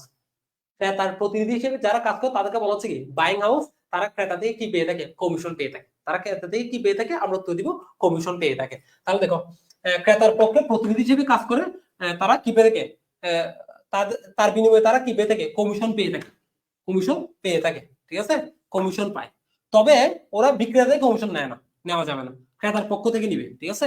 আচ্ছা, বাংলাদেশ সবচেয়ে বড় বাইং হাউসের নাম কি? Bangladesh garments association, buying association, BGBA, সংক্ষেপে বিজিবিএ। ঠিক আছে, একটু মনে রাখবা। তাহলে বাইং হাউস ক্রেতার প্রতিনিধি হিসেবে কাজ করে কমিশনের বিনিময়ে, আর মার্চেন্ডাইজিং হচ্ছে বিক্রেতার পক্ষে বিক্রয় বৃদ্ধির জন্য প্রতিনিধি হিসেবে কাজ করে। তাহলে বিক্রেতার বললে আমরা, বিক্রেতার প্রতিনিধি বললে আমরা বলবো মার্চেন্ডাইজিং, তারা বিক্রেতা থেকে কমিশন পায়। তাহলে কারা বিক্রেতা থেকে কমিশন পায়, আমরা উত্তর দিব মার্চেন্ডাইজিং। কারা বিক্রয় থেকে বিক্রয়, দেখো এরূপ কার্যক্রম জন্য বিক্রেতার নিকট থেকে নির্দিষ্ট কমিশন পেয়ে থাকে। যেমন কি বিভিন্ন কৌশল প্রয়োগ করে, নমুনা বিতরণ, গিফট কার্ড বিক্রয়, কুপন ইত্যাদি পদ্ধতি অবলম্বন করে বিক্রয়টা বৃদ্ধি করার জন্য। তাহলে মার্চেন্ডাইজিং কার প্রতিনিধি হিসেবে কাজ করে, আমরা জানি বিক্রেতার প্রতিনিধি হিসেবে কাজ করে, আমরা সেটা মনে রাখবো। গার্মেন্ট সেক্টরে এই ব্যবসার প্রচলন বেশি। কুরিয়ার সার্ভিস, আচ্ছা আমরা জানি কুরিয়ার সার্ভিস প্রথম চালু হয় কত 1967 সালে। কুরিয়ার সার্ভিস প্রথম যুক্তরাষ্ট্রে চালু হয়, বিশ্বের প্রথম কুরিয়ার সার্ভিস শুরু করে ডিএচএল, এটা মনে রাখবো আমরা, ডিএচএল। আর এশিয়ার সর্বপ্রথম কুরিয়ার সার্ভিস চালু হয় 1969 সালে। তবে আমরা মনে রাখবো সর্বপ্রথম কুরিয়ার সার্ভিস চালু করে আমরা উত্তর দিব ডিএচএল। কত সালে, 1967 সালে। কোথায়, যুক্তরাষ্ট্রে। আমরা সবাই জানি কুরিয়ার সার্ভিসের মধ্যে বিভিন্ন জিনিসপত্র পাঠানো হয় এক জায়গা থেকে অন্য জায়গায়, এটা আমরা সবাই জানি কুরিয়ার সার্ভিসের মাধ্যমে। মানিগ্রাম, এটা একটু দেখে নিবা, এটা যুক্তরাষ্ট্রে চালু হয় 2004 সালে। আচ্ছা, অর্থ স্থানান্তরের একটা গুরুত্বপূর্ণ সেবা মানিগ্রামের মাধ্যমে, এখানে তো লিখে আছে মানিগ্রাম, ঠিক আছে, অর্থ স্থানান্তর করা হয়। আচ্ছা, বিকাশ, আমরা জানি এগুলো একটা মোবাইল ব্যাংকিং, বিকাশ একটি মোবাইল ব্যাংকিং। আমরা জানি বিকাশ চালু করে কে, ব্র্যাক ব্যাংক।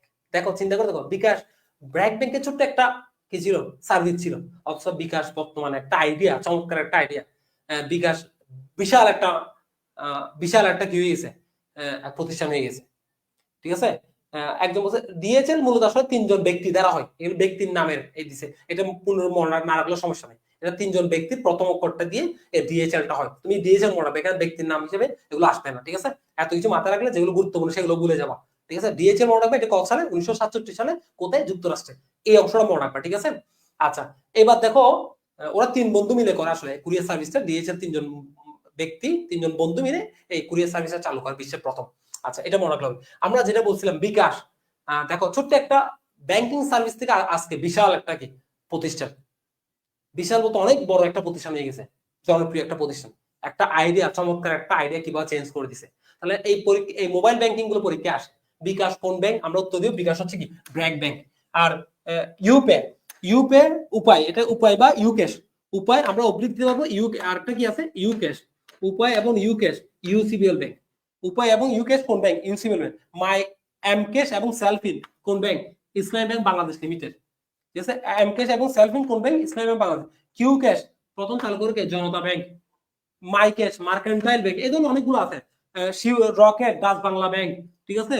শিওর ক্যাশ রূপালী ব্যাংক, টি ক্যাশ ট্রাস্ট ব্যাংক, এগুলো একটু মনে রাখতে হবে কারণ মোবাইল ব্যাংকিং গুলো পরীক্ষা আসে। শিওর ক্যাশ বলে আমরা কি বলবো, শিওর ক্যাশ বলে আমরা বলবো Rupali bank. M cash CellFin Islami bank, আমরা জানি। ইউ ক্যাশ উপায়, এগুলো কোন bank, UCBL bank, UCBL bank. BKash BRAC bank, rocket Dutch Bangla bank, ঠিক আছে। আমরা দেখি মোবাইল ব্যাংকিং গুলো পরীক্ষা কিন্তু আসে। বাংলাদেশের প্রথম মোবাইল ব্যাংকিং চালু করে ডাচ বাংলা ব্যাংক 2011 সালে। তখন ওটার নামই ছিল মোবাইল ব্যাংকিং, পরবর্তীতে ওরা নাম দেখে রকেট। বাংলাদেশের প্রথম মোবাইল ব্যাংকিং চালু করে কে, ডাচ বাংলা ব্যাংক। তাহলে আমার সাথে বলে যাও বিকাশ, ব্র্যাক ব্যাংক, এরপর যদি বলি উপায়, ইউসিবিএল ব্যাংক। উপায় হচ্ছে কি, ইউসিবিএল ব্যাংক, বা আমরা বলছি U cash, UCBL bank, M cash, Selfin, এগুলো হচ্ছে কোন ব্যাংক, ইসলামী ব্যাংক, ঠিক আছে। টি ক্যাশ ট্রাস্ট ব্যাংক, নগদ হচ্ছে একজন লিখছে নগদ, ডাক বিভাগ বা পোস্ট অফিস, ঠিক আছে। এরপর যদি আমরা বলি মাই ক্যাশ মার্কেন্টাইল ব্যাংক, টি cash trust bank, sure cash রূপালী ব্যাংক, ঠিক আছে। এগুলো একটু আমরা মনে রাখবো, এখান থেকে আমরা জানি মোবাইল ব্যাংকিং গুলো পরীক্ষা আসে, ঠিক আছে। আচ্ছা, আমরা কয়েকটা এমসিকিউ সলভ করব, তারপর আমরা পরবর্তী স্লাইডে চলে যাবো। আমরা একটু কয়েকটা এমসিকিউ। নিচের কোনটি সংবিধিবদ্ধ কোম্পানি, আমি তোমাদেরকে খুব সহজে বলছিলাম, দেখো একটু বুঝে দেয়, যেটা যেটা মূল কাজ হচ্ছে জনকল্যাণ উদ্দেশ্যে। আমরা জানি জীবন বীমা কর্পোরেশন, তাহলে এখানে উত্তর কোনটা হবে, যেমন এটা এটা না, এটা না, এটা না, এগুলো বুঝে যাচ্ছে। জীবন বীমা কর্পোরেশন, এগুলো বুঝে যাচ্ছে, ঠিক আছে। যেগুলো জনকল্যাণ বা অর্থনৈতিক উন্নয়নের জন্য হয়, জীবন বীমা কর্পোরেশন। আমরা যে জীবন বীমাকে দুই ভাগে ভাগ করা যায়, একটা হচ্ছে জীবন বীমা, একটা সাধারণ বীমা। একটা জীবন বীমার অধীনে বীমা কোম্পানিগুলো জীবন জীবন বীমা কর্পোরেশন অধীনে বাংলাদেশ যতগুলো জীবন বীমা আছে এগুলো পরিচালিত হয়, আর সাধারণ বীমার অধীনে অন্যান্য সম্পদের বীমাগুলো পরিচালিত হয়, ঠিক আছে। আমরা খুব সহজে মনে রাখতে পারবো। আমি কয়েকটা আলোচনা করবো, বেশি না। স্মারকলিপির বিষয়বস্তু, কোনটি স্মারকলিপির বিষয়বস্তু, আমরা সবাই জানি এগুলো পারবো। কোম্পানির উদ্দেশ্য কোনটি হবে? আমরা জানি একটা উদ্দেশ্য দ্বারা আছে, একটা দ্বারা কি আছে? উদ্দেশ্য দ্বারা সবচেয়ে গুরুত্বপূর্ণ দ্বারা হচ্ছে উদ্দেশ্য দ্বারা, যেটার মাধ্যমে কার্যক্ষমতা নির্দেশ করে, যেটার মাধ্যমে কার্যক্ষমতা নির্দেশ করে, কোম্পানির কার্যক্ষমতা নির্দেশ করে। আমরা কিন্তু আরো আলোচনা করবো, আমরা জাস্ট কয়েকটা এমসিকিউ আলোচনা করে আমরা চলে যাব। বোনাস শেয়ার ইস্যু করা হয় কাদের মধ্যে? এটা আমরা সবাই জানি, শেয়ার হোল্ডারদের মধ্যে। ঠিক আছে, শেয়ার হোল্ডারদের মধ্যে। এখন বর্তমানে কয়দিন কয়দিন পূর্বে আমরা যে এখন বর্তমানে প্রত্যেকটা সবার ক্ষেত্রে কয়দিন পূর্বে? 21 দিন পূর্বে নোটিশ হয়। আগে ছিল কয়দিন? 14 দিন। ঠিক আছে, আগে ওই সময়ে ছিল কয়দিন? 14 দিন ছিল। এখন বর্তমানে কত? 21 দিন। এটা 21 দিন হবে। ঠিক আছে, এটা 21 দিন হবে। বর্তমান টাইম হচ্ছে 21 দিন। কত সালে কোম্পানি আইন? 1994 সালে। ঠিক আছে, আমরা এমসিকিউ গুলো আমরা পরে সলভ করবো, আমরা মোটামুটি এগুলো পারবো।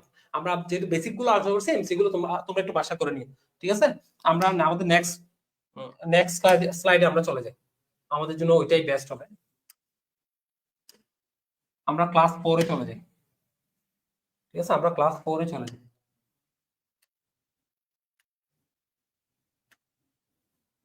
ঠিক আছে, আমরা সমবায় সমিতি, আমরা এখন আলোচনা করবো সমবায় সমিতি নিয়ে। একটু তোমরা একটু মনোযোগ দাও, তোমরা এখান থেকে পড়ে নিবা। আমরা এমসিকিউ যেগুলো দিচ্ছি এগুলো তোমরা একটু বাড়া থেকে দেখে নিই। এখন প্রত্যেকটার ক্ষেত্রে 21 দিন। আগে ছিল, আমি একটু বলি, আগে ছিল 14 দিনটা আগে ছিল, এখন বর্তমানে হচ্ছে বর্তমান কয়েক বছর ধরে এখন প্রতিটা সবার ক্ষেত্রে হচ্ছে 21 দিন। ঠিক আছে, এটা আমরা একটু মনে রাখার চেষ্টা করবো। প্রতিটি সবার ক্ষেত্রে 14। এখন সমবায় সমিতি এখান থেকে প্রতিবারের পরীক্ষা আসে। আমি বিশ্বাস করবো আজকে যারা সমবায় সমিতিটা করবো এখানে ক্লাসটা, যে 15 মিনিট বা 15-20 মিনিট যে সমবায় সমিতিটা পড়াবো, আমার বিশ্বাস তোমরা প্রত্যেকেই সমবায় সমিতি থেকে একটি থেকে দুইটি যে প্রশ্ন পরীক্ষা আসবে ইনশাল্লাহ তুমি পরীক্ষা পারবা। একদম 100% বিশ্বাস তোমরা পারবা, শুধু মনোযোগ দাও একটু। আচ্ছা, সমবায় সমিতি আমরা জানি সমবায়ের প্রধান উদ্দেশ্য কি? জনকল্যাণ। সমবায়ের প্রধান উদ্দেশ্য কি? জনকল্যাণ। আমরা জানি কমপক্ষে 20 জন বা 20 বা তার অধিক সমশ্রেণীর লোক, 20 বা তার অধিক সমশ্রেণীর লোক তাদের নিজেদের আর্থিক কল্যাণ সাধনের জন্য, সমবায়ের প্রধান উদ্দেশ্য কি? সদস্যদের আর্থিক কল্যাণ, নিজেদের আর্থিক কল্যাণ সাধনের জন্য যে ব্যবসাটি গঠন করে একতাবদ্ধ হয়ে, তাকে আমরা বলছি কি? সমবায় সমিতি। ঠিক আছে, তাকে আমরা কি বলছি? সমবায় সমিতি। তাহলে সমবায় সমিতির যদি আমি একটু বলা যায়, সমবায় সমিতির প্রধান উদ্দেশ্য হচ্ছে কি? সদস্যদের আর্থিক কল্যাণ সাধন। আর প্রধান নীতি কি? একতাই বল। প্রধান নীতি কি? একতাই বল। আর প্রধান গঠনতন্ত্র কি? উপবিধি বা বাইলস। উপবিধি বা বাইলস। প্রধান বৈশিষ্ট্য কি? সমশ্রেণীর সদস্য। সমশ্রেণীর সদস্য, একটু মনোযোগ দিবে, আমি কিন্তু সমবায় নিয়ে অনেক কিছু বলবো, একটু মনোযোগ দিতে হবে। সমশ্রেণীর সদস্য, আমরা জানি ক্রেতা হলে ক্রেতা সমবায় সমিতি হয়, বিক্রেতা হলে বিক্রেতা সমবায় সমিতি হয়। ঠিক আছে, তাই সদস্য হচ্ছে কি? সমশ্রেণীর সদস্য। ঠিক আছে, আমরা একটু দেখি, আমরা এখান থেকে একটু যেমন সমবায় শব্দের অর্থ কি? সম্মিলিত প্রচেষ্টা বা সহযোগিতা। সমবায় শব্দের অর্থ কি? সম্মিলিত প্রচেষ্টা বা সহযোগিতা। সমবায় হচ্ছে কি? সমশ্রেণীর পেশায় স্বেচ্ছা বা নিজেদের আর্থিক কল্যাণ সাধনের জন্য যে ব্যবসাটা গঠন করে তাকে বলা হচ্ছে কি? সমবায় সমিতি। আচ্ছা, প্রধান উদ্দেশ্য কি? সদস্যদের আর্থিক কল্যাণ সাধন। প্রধান বৈশিষ্ট্য কি? সমশ্রেণীর সদস্য। প্রধান সুবিধা কি? আত্মনির্ভরশীলতা অর্জন। প্রধান অসুবিধা কি? জটিল গঠন প্রণালী, আমার সাথে মুখে বলা যাক। প্রধান দলিল বা গঠনতন্ত্র কি? উপবিধি বা বাইলস। উপবিধি বা বাইলস। প্রধান নীতি কি? একতাই বল। আমরা জানি সকলের তরে সকলে, আমরা প্রত্যেকে মোড়ে পরের তরে। অর্থ কি বলছে? সম্মিলিত প্রচেষ্টা বা সহযোগিতা। ঠিক আছে, সমবায় নিয়ন্ত্রণ করে কোন মন্ত্রণালয়? এলজিআরডি মন্ত্রণালয়। এলজিআরডি মন্ত্রণালয় সমবায় নিয়ন্ত্রণ করে। এলজিআরডি মন্ত্রণালয়, local government and rural development. LGRD মানে কি? Local government and rural development, স্থানীয় পল্লী উন্নয়ন সরকার। স্থানীয় পল্লী উন্নয়ন সরকার। সমবায় নিয়ন্ত্রণ করে কোন মন্ত্রণালয়? এলজিআরডি মন্ত্রণালয়, local government and rural development. প্রধান সুবিধা আত্মনির্ভরশীলতা অর্জন, প্রধান অসুবিধা জটিল গঠন প্রণালী, প্রধান গঠনতন্ত্র উপবিধি। যেখানে নিয়ম নীতি সকল নিয়ম নীতি উল্লেখ থাকে কোথায়? উপবিধিতে। ঠিক আছে, মূল নীতি বা প্রধান ভিত্তি কি? একতাই বল। ঠিক আছে, সমবায়ের আইন কত সালে? আইন হচ্ছে 2001 সালে, বিধিমালা 2004 সালে, অধ্যাদেশ 1984। তাহলে দেখো, সমবায়ের আইন 2001, বিধিমালা 2004, আর নীতিমালা নীতি 2003। নীতিমালা 2003। বিধিমালা বলতে আমরা বুঝি কি? রুলস। আর নীতিমালা বলতে আমরা কি বুঝি? প্রিন্সিপালস। এটা একটু মনে রাখবা। বিধিমালা বলতে আমরা বুঝি রুলস, আর নীতিমালা বলতে আমরা কি বুঝি? প্রিন্সিপালস। বিধিমালা হচ্ছে 2004, নীতিমালা 2003। নীতি 3, এও মনে রাখবো। আর অধ্যাদেশ বা অর্ডিন্যান্স 1984। অধ্যাদেশ বা অর্ডিন্যান্স কত? 1984। সেটা আমরা মনে রাখবো, সেটা আমরা মনে রাখবো। ঠিক আছে, আচ্ছা। সদস্য সংখ্যা কমপক্ষে 20 জন, সর্বোচ্চ অনির্দিষ্ট। একটু মনোযোগ দাও। ব্যবস্থাপনা কমিটি থেকে 6 জন থেকে কমপক্ষে 6 জন সর্বোচ্চ 12। ব্যবস্থাপনা কমিটিতে কমপক্ষে 6 জন সর্বোচ্চ 12, 3 দ্বারা বিভাজ্য, হয় 6 না হয় 9 না হয় 12, 6 9 12, 6 9 12 থাকবে। আশা করি ক্লিয়ার আছে। সবাইকে বলা হয় কি নামে ডাকা হয়? সিটাডেল অফ দ্য এক্সপ্লয়েটেড, শোষিতদের আত্মরক্ষার দুর্গ। সবাইকে বলা হয় শোষিতদের আত্মরক্ষার দুর্গ, অর্থাৎ সিটাডেল অফ দ্য এক্সপ্লয়েটেড। পরীক্ষা আসতে পারে নিচের কোনটিকে শোষিতদের আত্মরক্ষার দুর্গ বলা হয়? আমরা উত্তর দিব সমবায়কে, সমবায়কে। আচ্ছা, বাট আমরা জানি সমবায় আন্দোলনের জনক কে? সমবায় আন্দোলনের জনক হচ্ছে ডক্টর আখতার হামিদ খান, কারণ তিনি বার্ড প্রতিষ্ঠা করে 1959 সালে কুমিল্লায়। Bangladesh academy for rural development, Bangladesh academy for rural development BARD প্রতিষ্ঠা করে কে? Bangladesh academy for rural development, এটি কে প্রতিষ্ঠা করে? ডক্টর আখতার হামিদ খান। কত সালে? 1959 সালে কুমিল্লায় প্রতিষ্ঠা করে। আচ্ছা, 1959 সালে বার্ড প্রতিষ্ঠা হয়। সমবায় আন্দোলনের জনক বিশ্বে কে? Robert Owen. আর বাংলাদেশে কে? ডক্টর আখতার হামিদ খান। ডক্টর বিশ্বে কে? রবার্ট ওয়েন, যাকে শ্রমিক কর্মী ব্যবস্থাপনার জনক বলা হয়, তাকে সমবায় আন্দোলনের জনক বলা হয়। প্রথম সমবায় সমিতি কি? প্রথম সমবায় সমিতির নাম হচ্ছে রসডেল সোসাইটি অফ ইকুইটেবল পাইওনিয়ার্স। এটি এক ধরনের ভোক্তা সমবায় সমিতি ছিল, এটা ভোক্তা সমবায় সমিতি ছিল। তাহলে বিশ্বের প্রথম সমবায় সমিতির নাম কি? আমরা উত্তর দিব রসডেল সোসাইটি অফ ইকুইটেবল পাইওনিয়ার্স। আমরা জানি 1844 সালে 28 জন তাঁতি, 1844 সালে 28 জন তাঁতি, 1844 সালে 28 জন তাঁতি 28 পাউন্ড পুঁজি নিয়ে সমবায় সমিতি গঠন করে, সমবায় সমিতি গঠন করে। আর প্রথম সমবায় সমিতির নামটা কি? রসডেল সোসাইটি অফ ইকুইটেবল পাইওনিয়ার্স। আচ্ছা আচ্ছা, এটা কোন ধরনের সমবায় সমিতি? ভোক্তা সমবায় সমিতি। আমরা জানি কৃষক সমবায় সমিতির উৎপত্তি হচ্ছে জার্মানিতে, কৃষক সমবায় সমিতির উৎপত্তি জার্মানিতে। আর আমরা জানি ঋণদান সমবায় সমিতি উৎপত্তি ইতালিতে। পরীক্ষায় যদি আসে ঋণদান সমবায় সমিতির উৎপত্তি কোথায়? আমরা উত্তর দিব ইতালিতে। আমরা একজন লিখছে বার্ড কুমিল্লা, ঠিক আছে। আরটা হচ্ছে বিআরবি, এটা হচ্ছে কি? এটা হবে Bangladesh rural development board, BRDB, BRDB Bangladesh rural development board. BRDB হচ্ছে ঢাকায় অবস্থিত বাংলাদেশ রুরাল ডেভেলপমেন্ট বোর্ড, যেটি 1982 সালে 82 সালে গঠিত হয়। এটা হচ্ছে 1982 সালে প্রতিষ্ঠিত হয়। এটা ঢাকায় অবস্থিত BRDB, Bangladesh rural development board বলা হয় এটাকে, ঠিক আছে। আচ্ছা, একজন সদস্যের শেয়ার ক্রয়ের ক্ষমতা কতটুকু? আমরা জানি একজন সদস্যের শেয়ার ক্রয়ের ক্ষমতা 5/1 বা 20%। এটাকে আমরা এভাবে বলতে পারি 5/1, 20%, 15/3, ঠিক আছে 0.20। একই কথা। দেখো 20% বলতে কি বুঝো? নয় 5/1, 20%, 15/3, ঠিক আছে 0.20, একই কথা, অর্থাৎ 20%। এখন দেখো আমি এটা চারভাবে লেখার কারণটা কি আমি একটু বলি। এইটা চারভাবে আমি প্রত্যেকটা বিষয়, আমি তোমরা অনেকে প্রশ্ন করছো, আমি আসলে দূর থেকে তখন দেখতেছি না, আমরা প্রত্যেকটা বিষয় নিয়ে আলোচনা করবো, টেনশন নেওয়ার দরকার নেই। ইম্পর্টেন্ট আমি কোনো কিছু বাদ দিব না ইনশাআল্লাহ, সেটা বিশ্বাস রাখতে পারো। সো টেনশন নেওয়ার দরকার নেই। আচ্ছা এবার দেখো আমি একটু আমি চারভাবে লিখছি কেন? 5/1, 20% বা 0.20, 15/3, একই কথা 20%। এটা আমি লেখার একমাত্র কারণ হচ্ছে তোমরা অনেকে আছো যে অনেকে কি করবা, পরীক্ষায় প্রশ্ন আসছে একজন সদস্যের সর্বোচ্চ শেয়ার ক্রয়ের ক্ষমতা কতটুকু? অপশন এ ছিল ধরো 20%, অপশন এ কি ছিল? 20%। তুমি কি করবা? আল্লাহ উত্তরটা পেয়ে গেছি, উত্তর এ দিয়ে এভাবে মানে দাঁড়িয়ে থাকবা তুমি খুশিতে, 1 নম্বরটা এভাবে দ্রুত করে ফেলবা। এখন তাকানোর পর তুমি আবার দেখবা, আবার যখন তুমি তাকাবা ওমা দেখতেছি কি বি নম্বর আছে কি 5/1, ওমা এটাও তো 20% মনে হচ্ছে। আবার দেখবো কি 15/3, এটাই তো 20%। আবার 0.20, এটাই তো 20%। তাহলে উত্তর কি হবে? এই নাম্বার কি হবে? অল। ইতে কি হবে? সবগুলো ইতে কি অল, এটাই হচ্ছে উত্তর। এখন তুমি উত্তর দিয়ে দিছো কি আবেগে, আবেগ উত্তরটা কি দিয়ে দিছো? এ নাম্বার। এখন কি হবে? এখন যেটা হবে সেটা খুব খারাপ হবে। এরকম ভুল করে উত্তর দাও, তুমি কি করবে? এখন এখন যেটা হবে তুমি চিন্তা, আল্লাহ আমি এটা কি করছি। যখন আরেকটা দাগাতে যাবা, আল্লাহ আমি কি করছি। যখন আরেকটা দাগাতে যাবা তুমি আবার বল আল্লাহ আমি কি করছি। আরেকটা দাগাতে যাবা, আল্লাহ আমি কি করছি। মানে পুরো পরীক্ষাটাই তুমি দিবা আল্লাহ আমি কি করছি, আর পরীক্ষা দিতে হবে না তোমাকে, পুরো পরীক্ষাটাই শেষ। অর্থাৎ একটা সামান্য ভুলের কারণে তোমার পুরো পরীক্ষাটাই নষ্ট হয়ে যেতে পারে। কারণ তোমার খারাপ লাগবে, তোমার মাথার মধ্যে বারবার হিট পাবে এই জায়গাটা, আমি এটা এত দ্রুত উত্তর দেওয়ার কি আছে। এই কারণে তুমি পুরো পরীক্ষাটাই হয়ে যাবে কি আল্লাহ আমি কি করছি। এটা পরীক্ষা আত্মহত্যা করার সময়, ঠিক আছে। এই ধরনের করা যাবে না, ঠিক আছে। এই ধরনের কাজ পরীক্ষায় করা যাবে না। আরেকটা আছে কি, ধরো আরেকটা ভুল কি হয়, ধরো তাই অপশন গুলো ভালো করতে হবে। আরেকটা কি, তুমি 8 নাম্বারটা কোনোভাবে পারো নাই, তুমি 9 নাম্বারে গেছো, ভালো কথা, 8 নাম্বারটা পারো, 9 নাম্বার গেছো, 9 নাম্বার প্রশ্ন পড়ছো, 8 নাম্বারটা উত্তর করছো, তারপর 10 নম্বর প্রশ্ন করছো, 9 নম্বরটা উত্তর করছো, 11 নম্বর প্রশ্ন করছো, 10 নম্বরটা উত্তর করছো। এটা তো নিজেকে দুইবার হত্যা করার সমান। পরীক্ষার হলে নিজেকে দুইবার আত্মহত্যা করার সমান। একবার মেরে মারা যাওয়ার পর আবার নিজেকে জীবিত করে আবার আত্মহত্যা করে, এরকম একটা অবস্থা। এটা তো দ্বিগুণ আত্মহত্যা। এই কাজগুলো করা যাবে না। পুরো পরীক্ষাটাই তোমার শেষ, পুরো পরীক্ষাটাই শেষ। ঠিক আছে, এই কাজটা ভুলেও করা যাবে না। ঠিক আছে, প্রশ্নগুলো ভালোভাবে পড়তে হবে। আমি যখন কয় নাম্বার পড়তেছি, কয় নাম্বার দাগাচ্ছি, এগুলো আমার মাথায় রাখতে হবে, না হলে আমি ভুল করবো। ঠিক আছে, এই জিনিসটা মাথায় রাখতে হবে। ঠিক আছে, নাহলে পুরো পরীক্ষাটাই কি হবে, আল্লাহ আমি কি করছি। ঠিক আছে, এবার ফিরে আয়, ক্লাসে ফিরে আয়, সবাই ক্লাসে ফিরে আয়, মনোযোগ, ক্লাসে ফিরে আয়, ক্লাসে ফিরে আয়। তাহলে একজন সদস্যের শেয়ার ক্রয় ক্ষমতা সর্বোচ্চ 5/1 বা 20%। আচ্ছা, সমিতির মুনাফা বন্টনটা একটু দেখো। মুনাফা বন্টনটা সংরক্ষিত তহবিলে রাখতে হয় কত পার্সেন্ট? সংরক্ষিত বা সঞ্চিত তহবিলে আমরা জানি, সংরক্ষিত বা সঞ্চিত তহবিলে রাখতে হয় মুনাফার 15%। উন্নয়ন তহবিলে কত পার্সেন্ট? 3%।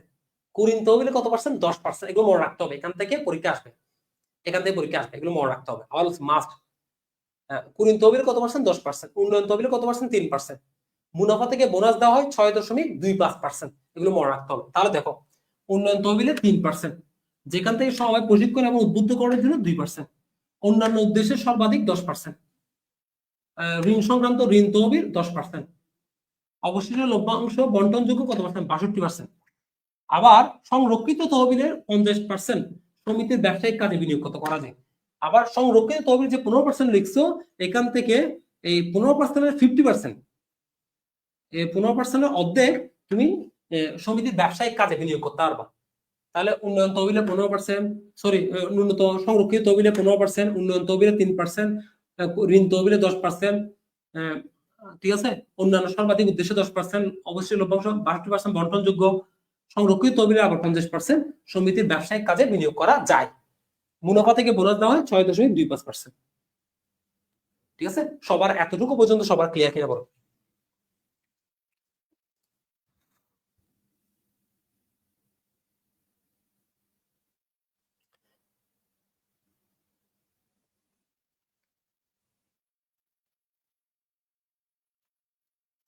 না, আর ইউতে কোনোটা অপশন না। এখানে তুমি হয়তো মার্কেটিং দাগাইতে হবে, না হয় তোমাকে ফাইন্যান্স দাগাইতে হবে। আর ইউতে তোমার হয় মার্কেটিং, না হয় ফাইন্যান্স। তবে আমার অনুরোধ থাকবে, তোমরা যারা, আমি একদম তোমাদেরকে অনুরোধ করবো, তোমরা যারা ইন্টার, যারা ফাইন্যান্স পড়ছো, আমার অনুরোধ থাকবে তোমরা ফাইন্যান্সটা দাগাও। কারণ ইন্টার যেটা পড়ে আসছো সেটাই তোমার দাগানো উচিত নিয়ম অনুযায়ী। ঠিক আছে, চেষ্টা করবো সেটা দাগাইতে। সবার ক্লিয়ার কিনা বলো? একদম সবাই কমেন্ট করো ক্লিয়ার কিনা। প্রিয়া রানী বলতেছে ক্লিয়ার। তানবিন ইসলাম বলছে ক্লিয়ার। রূপশ্রী দাস বলছে ক্লিয়ার। আরবি জান্নাত বলছে ক্লিয়ার। ঠিক আছে, তারেক হোসাইন, দৃষ্টি রয়, আয়াত রহমান, রুদ্র ঘোষ সবাই বলছে আলহামদুলিল্লাহ ক্লিয়ার ভাইয়া। সবাই ক্লিয়ার, আশা করবো সবার ক্লিয়ার। আচ্ছা, এবার দেখো কেন্দ্রীয় সমবায়। আমরা জানি 10টি প্রাথমিক মিলে, এগুলো একটু ভালো করে শেষ করবা, এখানে এগুলো ইম্পর্টেন্ট। ক্লিয়ারটা এখান থেকে পরীক্ষা প্রশ্ন আসবে, আবার বলছি পরীক্ষা প্রশ্ন আসবে। ন্যূনতম 10টি প্রাথমিক মিলে কি হয়? একটি কেন্দ্রীয় সমবায় সমিতি হয়। ন্যূনতম 10টি প্রাথমিক মিলে একটি কেন্দ্রীয় সমবায় সমিতি হয়। আবার 10টি কেন্দ্রীয় সমবায় মিলে একটি জাতীয় সমবায় সমিতি হয়। তাহলে আমাদের মনে রাখতে হবে, ন্যূনতম 10টি প্রাথমিক ন্যূনতম 10টি প্রাথমিক সমবায় মিলে কি হয়? একটি কেন্দ্রীয় সমবায় হয়। আর 10টি কেন্দ্রীয় মিলে একটি জাতীয় সমবায় সমিতি হয়। ঠিক আছে, তাহলে 10টি প্রাথমিক মিলে একটি কেন্দ্রীয়, আর 10টি কেন্দ্রীয় মিলে একটি জাতীয় সমবায় সমিতি হয়।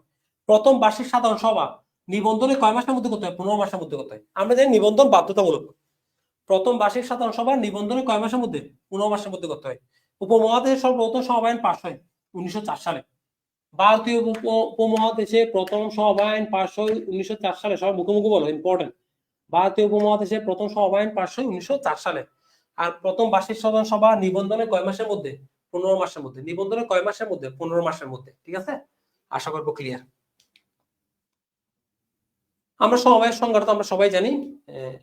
দেখো ইতিহাস, আমরা যারা আনুষ্ঠানিকভাবে সমবায় সমিতি কত 1844 সালে, ওই যে 28 জন তাঁতি 28 পাউন্ড পুঁজি নিয়ে শুরু করে। আর প্রথম সমবায় সমিতির নাম কি হচ্ছে? রসডেল সোসাইটি অফ ইকুইটেবল পাইওনিয়ার্স। আচ্ছা, এরপর আমরা বলছি, এরপর দেখো 1895 ফ্রেডারিক নিকলসন নামক জনৈক ইংরেজের নেতৃত্বে ভারতীয় উপমহাদেশের সর্বপ্রথম সমবায়ন 1904 সালে সূত্রপাত ঘটে। ঠিক আছে।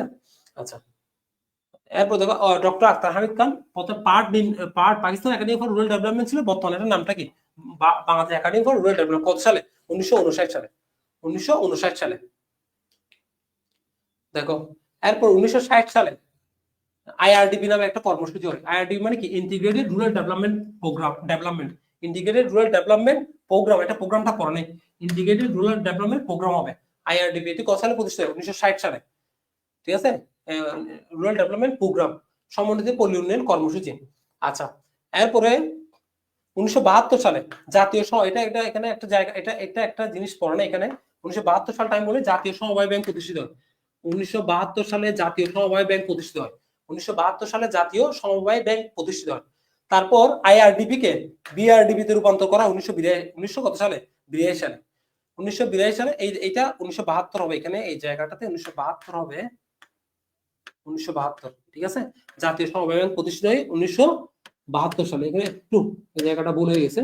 আচ্ছা, 1972 সালে জাতীয় সমবায় ব্যাংক প্রতিষ্ঠিত হয়। আর আইআরডিবি কে বিআরডিবি তে রূপান্তর করা হয় 1982 সালে। অর্থাৎ BRDB, Bangladesh rural development board, এটি ঢাকায় অবস্থিত। এটি কত সালে প্রতিষ্ঠিত হয়? 1982 সালে। বিআরডিবি কত সালে? 1982 সালে। জাতীয় সমবায় ব্যাংক কত সালে? 1972 সালে। আইআরডিবি কত সালে? 1960 সালে। বার্ড কত সালে? 1959 সালে। 1959 সালে বার্ড। ঠিক আছে, আশা করি ক্লিয়ার। তাহলে আমরা বলছি কি বার্ড কত সালে? বার্ড হচ্ছে 1959 সালে। IRDP integrated rural development programme, এটা হচ্ছে 1960 সালে। তারপর হচ্ছে আইআরডিপি কে BRDB, Bangladesh rural development board, রূপান্তর করা 1982 সালে। আর আমরা বলছি জাতীয় সমবায় ব্যাংক কত সালে? 1972 সালে। জাতীয় সমবায় ব্যাংক কত সালে? 1972 সালে। সালগুলো একটু মনে রাখবা, ইম্পর্টেন্ট। এই সালগুলো ইম্পর্টেন্ট, মনে রাখবা। ঠিক আছে, আশা করবো সবার ক্লিয়ার। সবাই একটু কমেন্টে জানাও তো ক্লিয়ার কিনা। সবাই একটু কমেন্টে জানাও ক্লিয়ার কিনা। এখানে আইনগুলো একটু দেওয়া আছে, একটু দেখে নিবা। বার্ডের পুনরুক্তি কি? কত সালে প্রতিষ্ঠিত? 1900, এগুলো আমরা অলরেডি বলছি। 1900 সিভিল সিভিল সার্ভিস কর্মকর্তা। ডক্টর আখতার হামিদ খান কোন কি কর্মকর্তা ছিল? সিভিল সার্ভিস কর্মকর্তা। ঠিক আছে, সিভিল। বার্ড কোথায় অবস্থিত? কুমিল্লায়। আমরা জানি, আমরা মিল্ক বিটা যে প্রতিষ্ঠানটা আছে, এটা এক ধরনের সমবায় সমিতি। মিল্ক বিটা যে প্রতিষ্ঠানটা আছে, সেটা এক ধরনের কি? সমবায় সমিতি। সেটা আমরা মনে রাখবো। ঠিক আছে। আচ্ছা, উপবিধি মানে কি? By law. আমরা জানি যেখানে সকল প্রকার, এটা প্রধান দলিল বা গঠনতন্ত্র, সকল প্রকার নিয়ম নীতি সেগুলো অভ্যন্তরীণ বা বাহ্যিক কার্যাদি পরিচালনা, যাবতীয় নিয়ম নীতি উল্লেখ থাকে কোথায়? উপবিধিতে বা বাই লতে। যার কারণে এটাকে গঠনতন্ত্র বা সংবিধান বলা হয়। গঠনতন্ত্র বা সংবিধান বলা হয়। গঠনতন্ত্র বা সংবিধান বলা হয়। তাহলে কোনটিকে বলা হয়? উপবিধি বা বাই লকে। ঠিক আছে, এটি প্রধান দলিল, এটিকে উপবিধি, এটিকে গঠনতন্ত্র বা সংবিধানও বলা হয়, কারণ সকল প্রকার নিয়ম নীতি এখানে উল্লেখ থাকে। সমবায়ের বৈশিষ্ট্য দেখো, আমরা জানি ব্যবস্থাপনা কমিটি কয়জন থাকে? 6 থেকে 12 জন।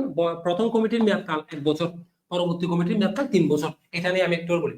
দেখো, প্রথম কমিটির মেয়াদকাল কয় বছর? আমরা যে সমবায় কমিটি থেকে 6, 9, 12, কমপক্ষে 6 জন, সর্বোচ্চ 12, 3 দ্বারা বিয়োজ্য। এর বাইরে হতে হয় 6 জন, না 9 জন, না 12 জন। ঠিক আছে, 6 জন, 9 জন এবং 12 জন। আচ্ছা, সালগুলো আরেকবার বলতে বলছি আমি। তাহলে তোমাদের সালগুলো আরেকবার বলে দিই। আমি একদম ক্রমান্বয়ে বলি তোমাদের সুবিধার জন্য। ও যেহেতু বলতে বলছে, আমি ক্রমান্বয়ে বলি। আর প্রথমে আমরা মনে রাখবো, ভারতীয় উপমহাদেশে প্রথম সমবায় পাস হয় 1904 সালে। আমার সাথে বলা যায় মুখে। ভারতীয় উপমহাদেশে প্রথম সমবায় পাস হয় কত সালে? 1904 সালে। ঠিক আছে। আচ্ছা, তারও আগে যাই আমরা।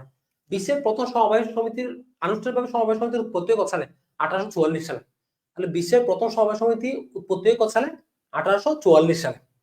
এরপর আসো, ভারতীয় উপমহাদেশে প্রথম সমবায় পাস হয় 1904 সালে। 1900 কত সালে? 4 সালে। মুখে মুখে বলে যাও, এখান থেকে পড়নীয়।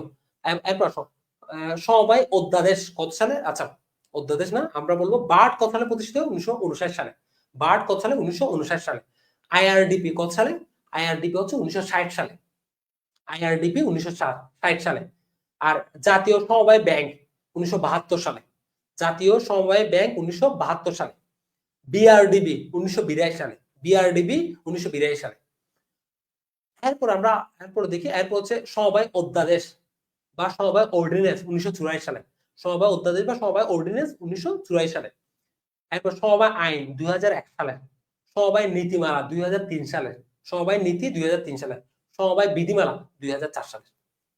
সমবায় বিধিমালা 2004 সালে। ঠিক আছে, এগুলো হচ্ছে গুরুত্বপূর্ণ, এই সালগুলো হচ্ছে গুরুত্বপূর্ণ। ঠিক আছে, সবগুলো আমি বলে দিচ্ছি, এই সালগুলো তোমাদের জন্য সবচেয়ে গুরুত্বপূর্ণ। ঠিক আছে, আশা করবো তোমার ক্লিয়ার। ঠিক আছে, আশা করবো সবার ক্লিয়ার। আমি একবার বলে দিচ্ছি। ঠিক আছে, বার্ড 1959, একদম 86 লিখছে, 1959 হবে। ঠিক আছে, আচ্ছা। আর ব্যবস্থাপনা কমিটিতে 6, 9, 12 জন, কমপক্ষে 6 জন, সর্বোচ্চ 12 জন। আর ব্যবস্থাপনা কমিটি, প্রথম কমিটির মেয়াদ হচ্ছে 1 বছর, পরবর্তী কমিটিগুলো মেয়াদ 3 বছর। এখন পরীক্ষায় যদি আসে সমবায় সমবায়ের কমিটির মেয়াদ কাল কত, আমরা উত্তর দিব 3 বছর। কারণ প্রথম কমিটি সেটা হচ্ছে একটা ট্রায়াল বেসিস, এটা 1 বছর। যদি প্রথম কমিটি বল তখন আমরা 1 বছর দিব। আর যদি বলো শুধু কমিটি বলে তখন আমরা দিব কমিটির মেয়াদ কাল হচ্ছে 3 বছর করে। আর ব্যবস্থাপনা কমিটির ব্যবস্থা হওয়ার জন্য কত বছর হইতে হবে? কমপক্ষে 21 বছর হইতে হবে, কমপক্ষে 21 বছর হইতে হবে। ঠিক আছে, আশা করবো ক্লিয়ার। বয়স 21 বছর। ঋণ, উপবিধিতে উল্লেখ ব্যতীত সদস্য ছাড়া কাউকে ঋণ দিতে পারা যাবে না। উপবিধিতে উল্লেখ ব্যতীত সদস্য ছাড়া কাউকে ঋণ দিতে পারবে না। আচ্ছা, তারপর যদি বলি এরপর চলে আসো, সমশ্রেণীর সদস্য হইতে হয়। আমরা জানি ক্রেতা হলে ক্রেতা সমবায় সমিতি, বিক্রেতা হলে বিক্রেতা সমবায় সমিতি। সদস্যের দায় শেয়ার মূল্য দ্বারা সীমাবদ্ধ, সদস্যদের দায় শেয়ার মূল্য দ্বারা সীমাবদ্ধ এবং সমিতির নামের সাথে কি লিখে থাকবে? লিমিটেড উল্লেখ থাকবে। ঠিক আছে, আর শেয়ার মূল্য এবং হস্তান্তরযোগ্যতা, শেয়ার মূল্য 10 থেকে 500, কমপক্ষে 10 টাকা, সর্বোচ্চ 500 টাকা। মুখে মুখে বলো, হস্তান্তরযোগ্য নয়। সমবায় সমিতির শেয়ার হস্তান্তরযোগ্য নয়, তবে সাধারণ সবার সিদ্ধান্ত ক্রমে হস্তান্তর করা যেতে পারে। তবে আমরা উত্তর দিব শেয়ার হস্তান্তরযোগ্য নয়। প্রত্যেকে একটা করে ভোট দিতে পারবেন, সম ভোটার অধিকার, সম ভোটার অধিকার। সমবায়ের আয় করমুক্ত, আয় করমুক্ত, মনে রাখবো সমবায়ের আয় করমুক্ত। প্রত্যেকে কয়টি করে ভোট দিতে পারে? একটি করে। আর শেয়ার মূল্য কত? 10 থেকে 500, কমপক্ষে 10 টাকা, সর্বোচ্চ 500 টাকা। সমবায় থেকে আমরা কয়েকটা প্র্যাকটিস করি। ঠিক আছে, আমি মোটামুটি সমবায়ের গুরুত্বপূর্ণ বিষয়গুলো নিয়ে আলোচনা করে ফেলছি। তোমরা ভালোভাবে করে ফেলবা, বাসায় প্র্যাকটিস করে ফেলবা। সমবায়ের সাথে অর্জিত মুনাফার কত অংশ সংরক্ষিত তহবিলে রাখা বাধ্যতামূলক? দেখি দ্রুত জানো, দ্রুত কমেন্টে জানো।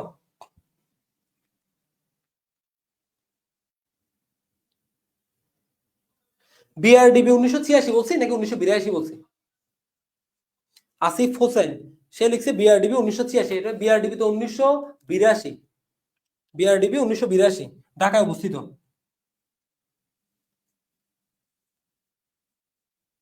আচ্ছা, আমরা দেখছি সংরক্ষিত তহবিলে কত পার্সেন্ট? 15%। ভেরি গুড, দ্রুত যাও। বিধিমালা,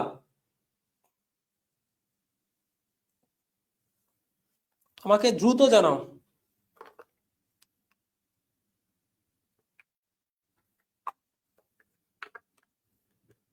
বিধিমালা কত?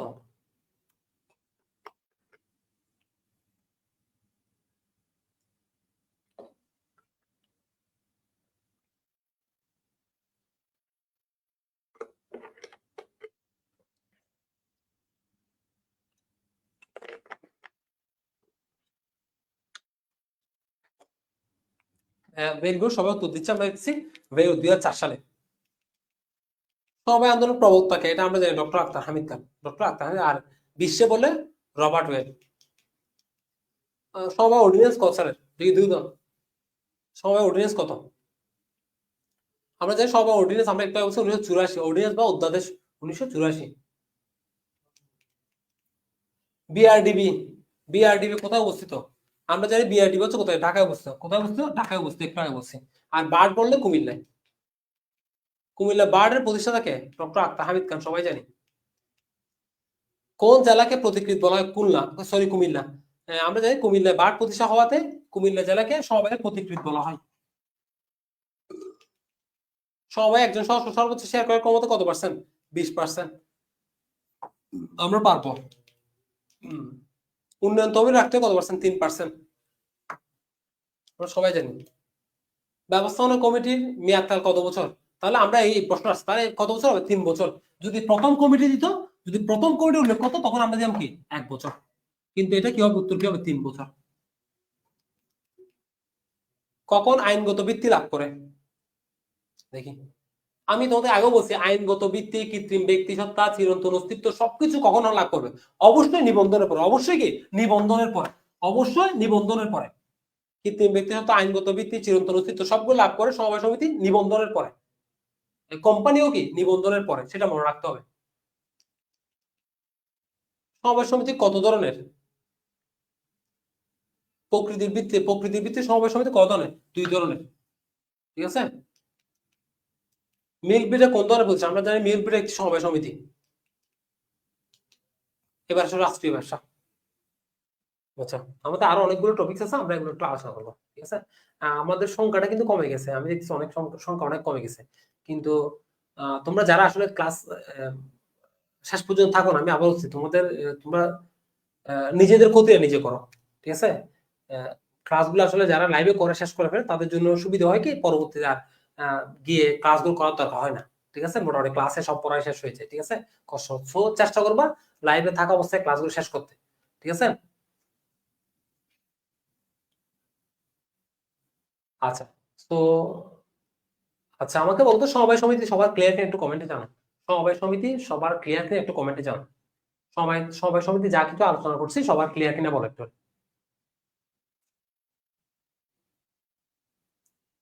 আচ্ছা, একজন বলছে সে চলে গেল, রেকর্ড ক্লাসটা করে। রেকর্ড ক্লাস করা যায়, তবে যেমন দেখা যাচ্ছে তোমার 10টা আরেকটা ক্লাস থাকে, তুমি যদি কোনো একটা ক্লাস মিস করে ফেলো তাহলে তোমাদের জন্য সমস্যা হয়ে যায়, বুঝলে। এই ব্যাপারটা একটু মাথায় রাখতে হবে আর কি, ঠিক আছে। এই ব্যাপারটা আমাদের একটু মাথায় রাখতে হবে। আচ্ছা, আর সবাই আমাকে একটু বলো তো, সবাই সমিতি তোমাদের ক্লিয়ার কিনা। অনেকেই বলতেছে, আমরা রাফি, আমার মিতা, সে বলছে আলহামদুলিল্লাহ ক্লিয়ার। আচ্ছা, জেরিন বলছে আলহামদুলিল্লাহ ক্লিয়ার। বাবু বলছে আলহামদুলিল্লাহ ক্লিয়ার। আচ্ছা, আরবি জান্নাত বলছে ক্লিয়ার। ইরফাত বলতেছে সবাই। আচ্ছা, রুদ্র ঘোষ ক্লিয়ার। নাসরিন সুলতানা ক্লিয়ার।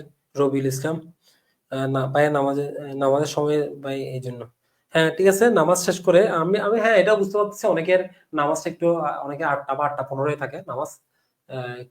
তোমরা নামাজে যারা পড়তে যাবে সমস্যা নেই, নামাজ পড়ে নামাজ শেষ করে তোমরা চেষ্টা করবে যে বাকি অংশটা করে নিতে, ঠিক আছে, যারা চলে যাও আর কি, ঠিক আছে। আচ্ছা, হ্যাঁ, আচ্ছা, ঠিক আছে, না নামাজ অবশ্যই, নামাজ শেষ করতে হবে আগে। আচ্ছা, এবার দেখো, আমরা এবার আলোচনা করবো রাষ্ট্রীয় ব্যবসা। রাষ্ট্রীয় ব্যবসা আমরা জানি, রাষ্ট্রীয় ব্যবসা প্রধান উদ্দেশ্য কি? আমরা জানি জনকল্যাণ, যেটি রাষ্ট্রীয় মালিকানায় পরিচালিত হয়, আর যেটার প্রধান উদ্দেশ্য হচ্ছে কি জনকল্যাণ। রাষ্ট্রীয় ব্যবসার প্রধান উদ্দেশ্য কি? জনকল্যাণ, আমরা সেটা জানি। আচ্ছা, রাষ্ট্রীয় ব্যবসাকে কয় ভাগে ভাগ করা যায়? আমাদের 4 ভাগে ভাগ করা যায়।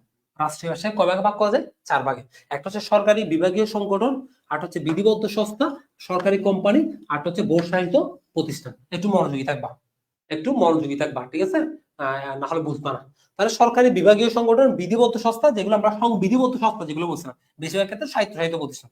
সরকারি কোম্পানি যেগুলো, যে কোম্পানিগুলোর আমরা বলছি যে কোম্পানিগুলোর কমপক্ষে 51% সরকারি, তাকে আমরা বলছি সরকারি কোম্পানি।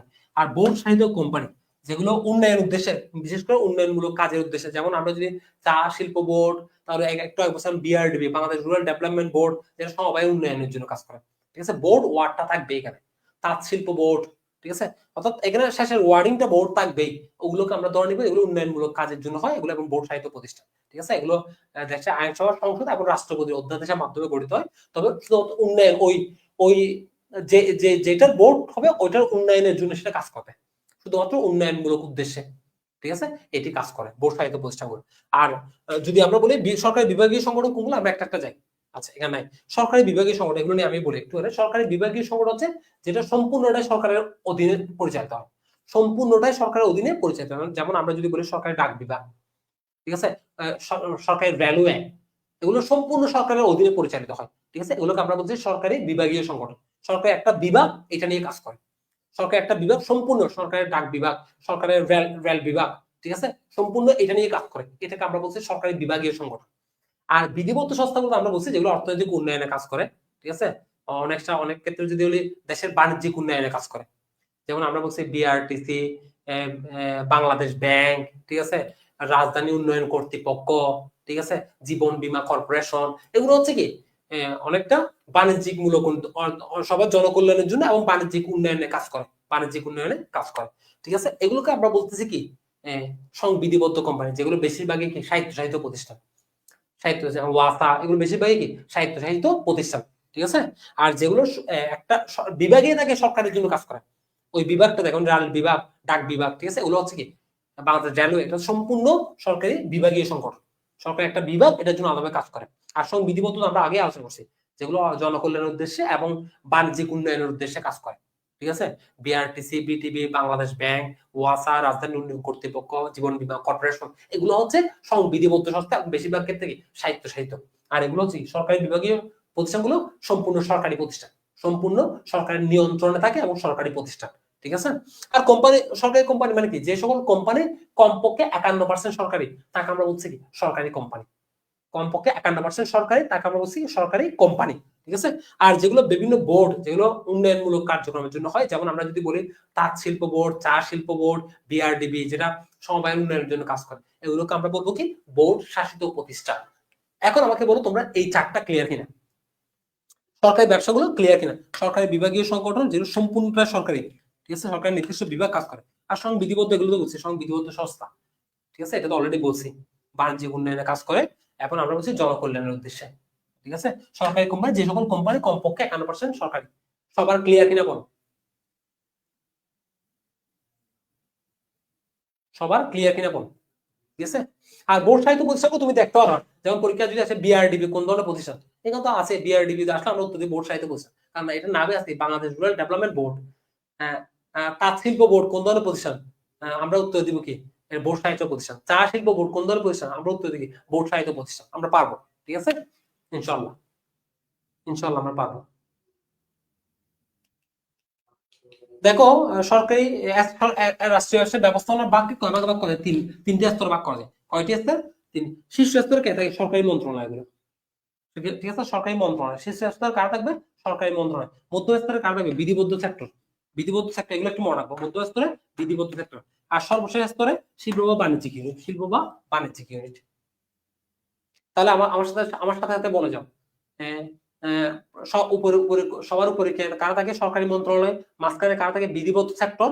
আর সর্বশেষ কারা থাকে? শিল্প বা বাণিজ্যিক ইউনিট, শিল্প বা বাণিজ্যিক ইউনিট। আমরা হয়তো আর আছি কয় মিনিট, আমরা আছি আর 7 মিনিট মতো ক্লাস আছি। 7 মিনিট পরে আমরা ক্লাস শেষ করে দিব, ঠিক আছে? তোমরা কষ্ট করে যারা আছো আর 7টা মিনিট অপেক্ষা করো, আমরা ঠিক 8টা 15-তে আমরা ক্লাসটা এন্ড করে দিই। আর তোমাদের সাথে আমার আবারও দেখা হবে আগামীকালকে ঠিক 6টা 45 মিনিটে। দেখো, আমি কিন্তু চেষ্টা করি, আমরা জানি আমরা ইফতার করে আমি চেষ্টা করি খুব দ্রুত নামাজ শেষ করে খুব দ্রুত ক্লাস এখানে এসে ক্লাসটা নেওয়া উচিত। শুধুমাত্র তোমাদের জন্য কষ্ট করে ইফতার শেষ করে নামাজ পড়ে দ্রুত চলে আসার চেষ্টা করি তোমাদের জন্য। তোমরা ক্লাস মিস করিও না, তোমরা ক্লাস মিস করিও না, ঠিক আছে? তোমাদের ম্যানেজমেন্ট ক্লাসগুলো শেষ করে ইনশাআল্লাহ তোমাদের ফাইনান্স ক্লাসটা শুরু করবো ইনশাআল্লাহ, রাজশাহীতে যারা পরীক্ষা দিবে তাদের জন্য। তো ক্লাস মিস করা যাবে না। আর আমার অনুরোধ, তোমাদের যাদের ইন্টার ফাইনান্স ছিল তোমরা অবশ্যই কি ফাইনান্সটা দেখাবা, ঠিক আছে? আচ্ছা, আর আমার ক্লাস করলে ক্লিয়ার হয়ে যাবে। আর যাদের যাদের বলছি, তোমাদের বলছি আমার ক্লাসের পাশাপাশি বইটা যদি থাকে, ফাইন্যান্স মেসেঞ্জার বইটা, তোমার জন্য সেটা হবে বেস্ট প্রিপারেশন, বলার মতো না, ঠিক আছে? অন্য লেভেল রেখে 15টা ইনশাল্লাহ তুমি পারবা। আচ্ছা, কারো কোনো কোয়েশ্চন আছে? হ্যাঁ, বোর্ড থাকলে বোর্ড সাহিত্য প্রতিষ্ঠান। আচ্ছা, তাহলে আমরা রাষ্ট্রীয় ব্যবস্থা স্তরে কবে ভাগ করতে? শীর্ষ স্তরে কি থাকে? সরকারি মন্ত্রণালয়। মধ্যম স্তরে কি থাকে? বিধিবদ্ধ সেক্টর বা কর্পোরেশন। আর সর্বশেষ স্তরে কি থাকে? শিল্প বা বাণিজ্যিক ইউনিট, শিল্প বা বাণিজ্যিক ইউনিট। ঠিক আছে, আশা করবো ক্লিয়ার। আমরা তিনটা একটু মনে রাখবো কোন স্তরে কি থাকে। আচ্ছা, এরপর দেখো, আমরা এগুলো একবার দেখে নিব। এই দেখো, যে সকল সংস্থা আইন বলে রাষ্ট্র বিশেষ উদ্দেশ্য বলে গঠিত হয় তাকে বোর্ড সাহিত্য প্রতিষ্ঠান বলে। দেখো, এগুলো কি? এটির উদ্দেশ্য হচ্ছে উন্নয়নমূলক, যেমন বাংলাদেশ শিল্প উন্নয়ন বোর্ড, ঠিক আছে, তাঁত শিল্প বোর্ড, চা শিল্প বোর্ড, বিআরডিবি, এগুলো হচ্ছে কি বোর্ড সাহিত্য প্রতিষ্ঠান। আচ্ছা, ইম্পর্টেন্ট 3 স্টার, এখান থেকে পরীক্ষায় প্রশ্ন আসে। কোন মন্ত্রণালয়? এটা পরীক্ষা আসবে প্রশ্ন, একটু চিন্তা করলে বোঝা যায়। তারপর আমরা দেখবো কোন মন্ত্রণালয়। যেমন তোমাকে যদি বলি যে এপিবি, এটা কোন মন্ত্রণালয়? এক্সপোর্ট প্রমোশন ব্যুরো, এটা তো এক্সপোর্ট নিয়ে কথা বলতেছে, তাই না? তাহলে এটা বাণিজ্য মন্ত্রণালয়। ব্যাংক, এটা তো আর্থিক প্রতিষ্ঠান। ব্যাংক, বীমা, এটা আর্থিক প্রতিষ্ঠান, অর্থ মন্ত্রণালয়। ঠিক আছে? তাহলে কিছু কিছু জায়গা আমাকে দেখে বুঝতে হবে এগুলো কোন মন্ত্রণালয়। আমি একটু চিন্তা করলে আমরা হয়তো বুঝতে পারবো যে কোন মন্ত্রণালয়, ঠিক আছে? একটু চিন্তা করলে হবে ইনশাআল্লাহ।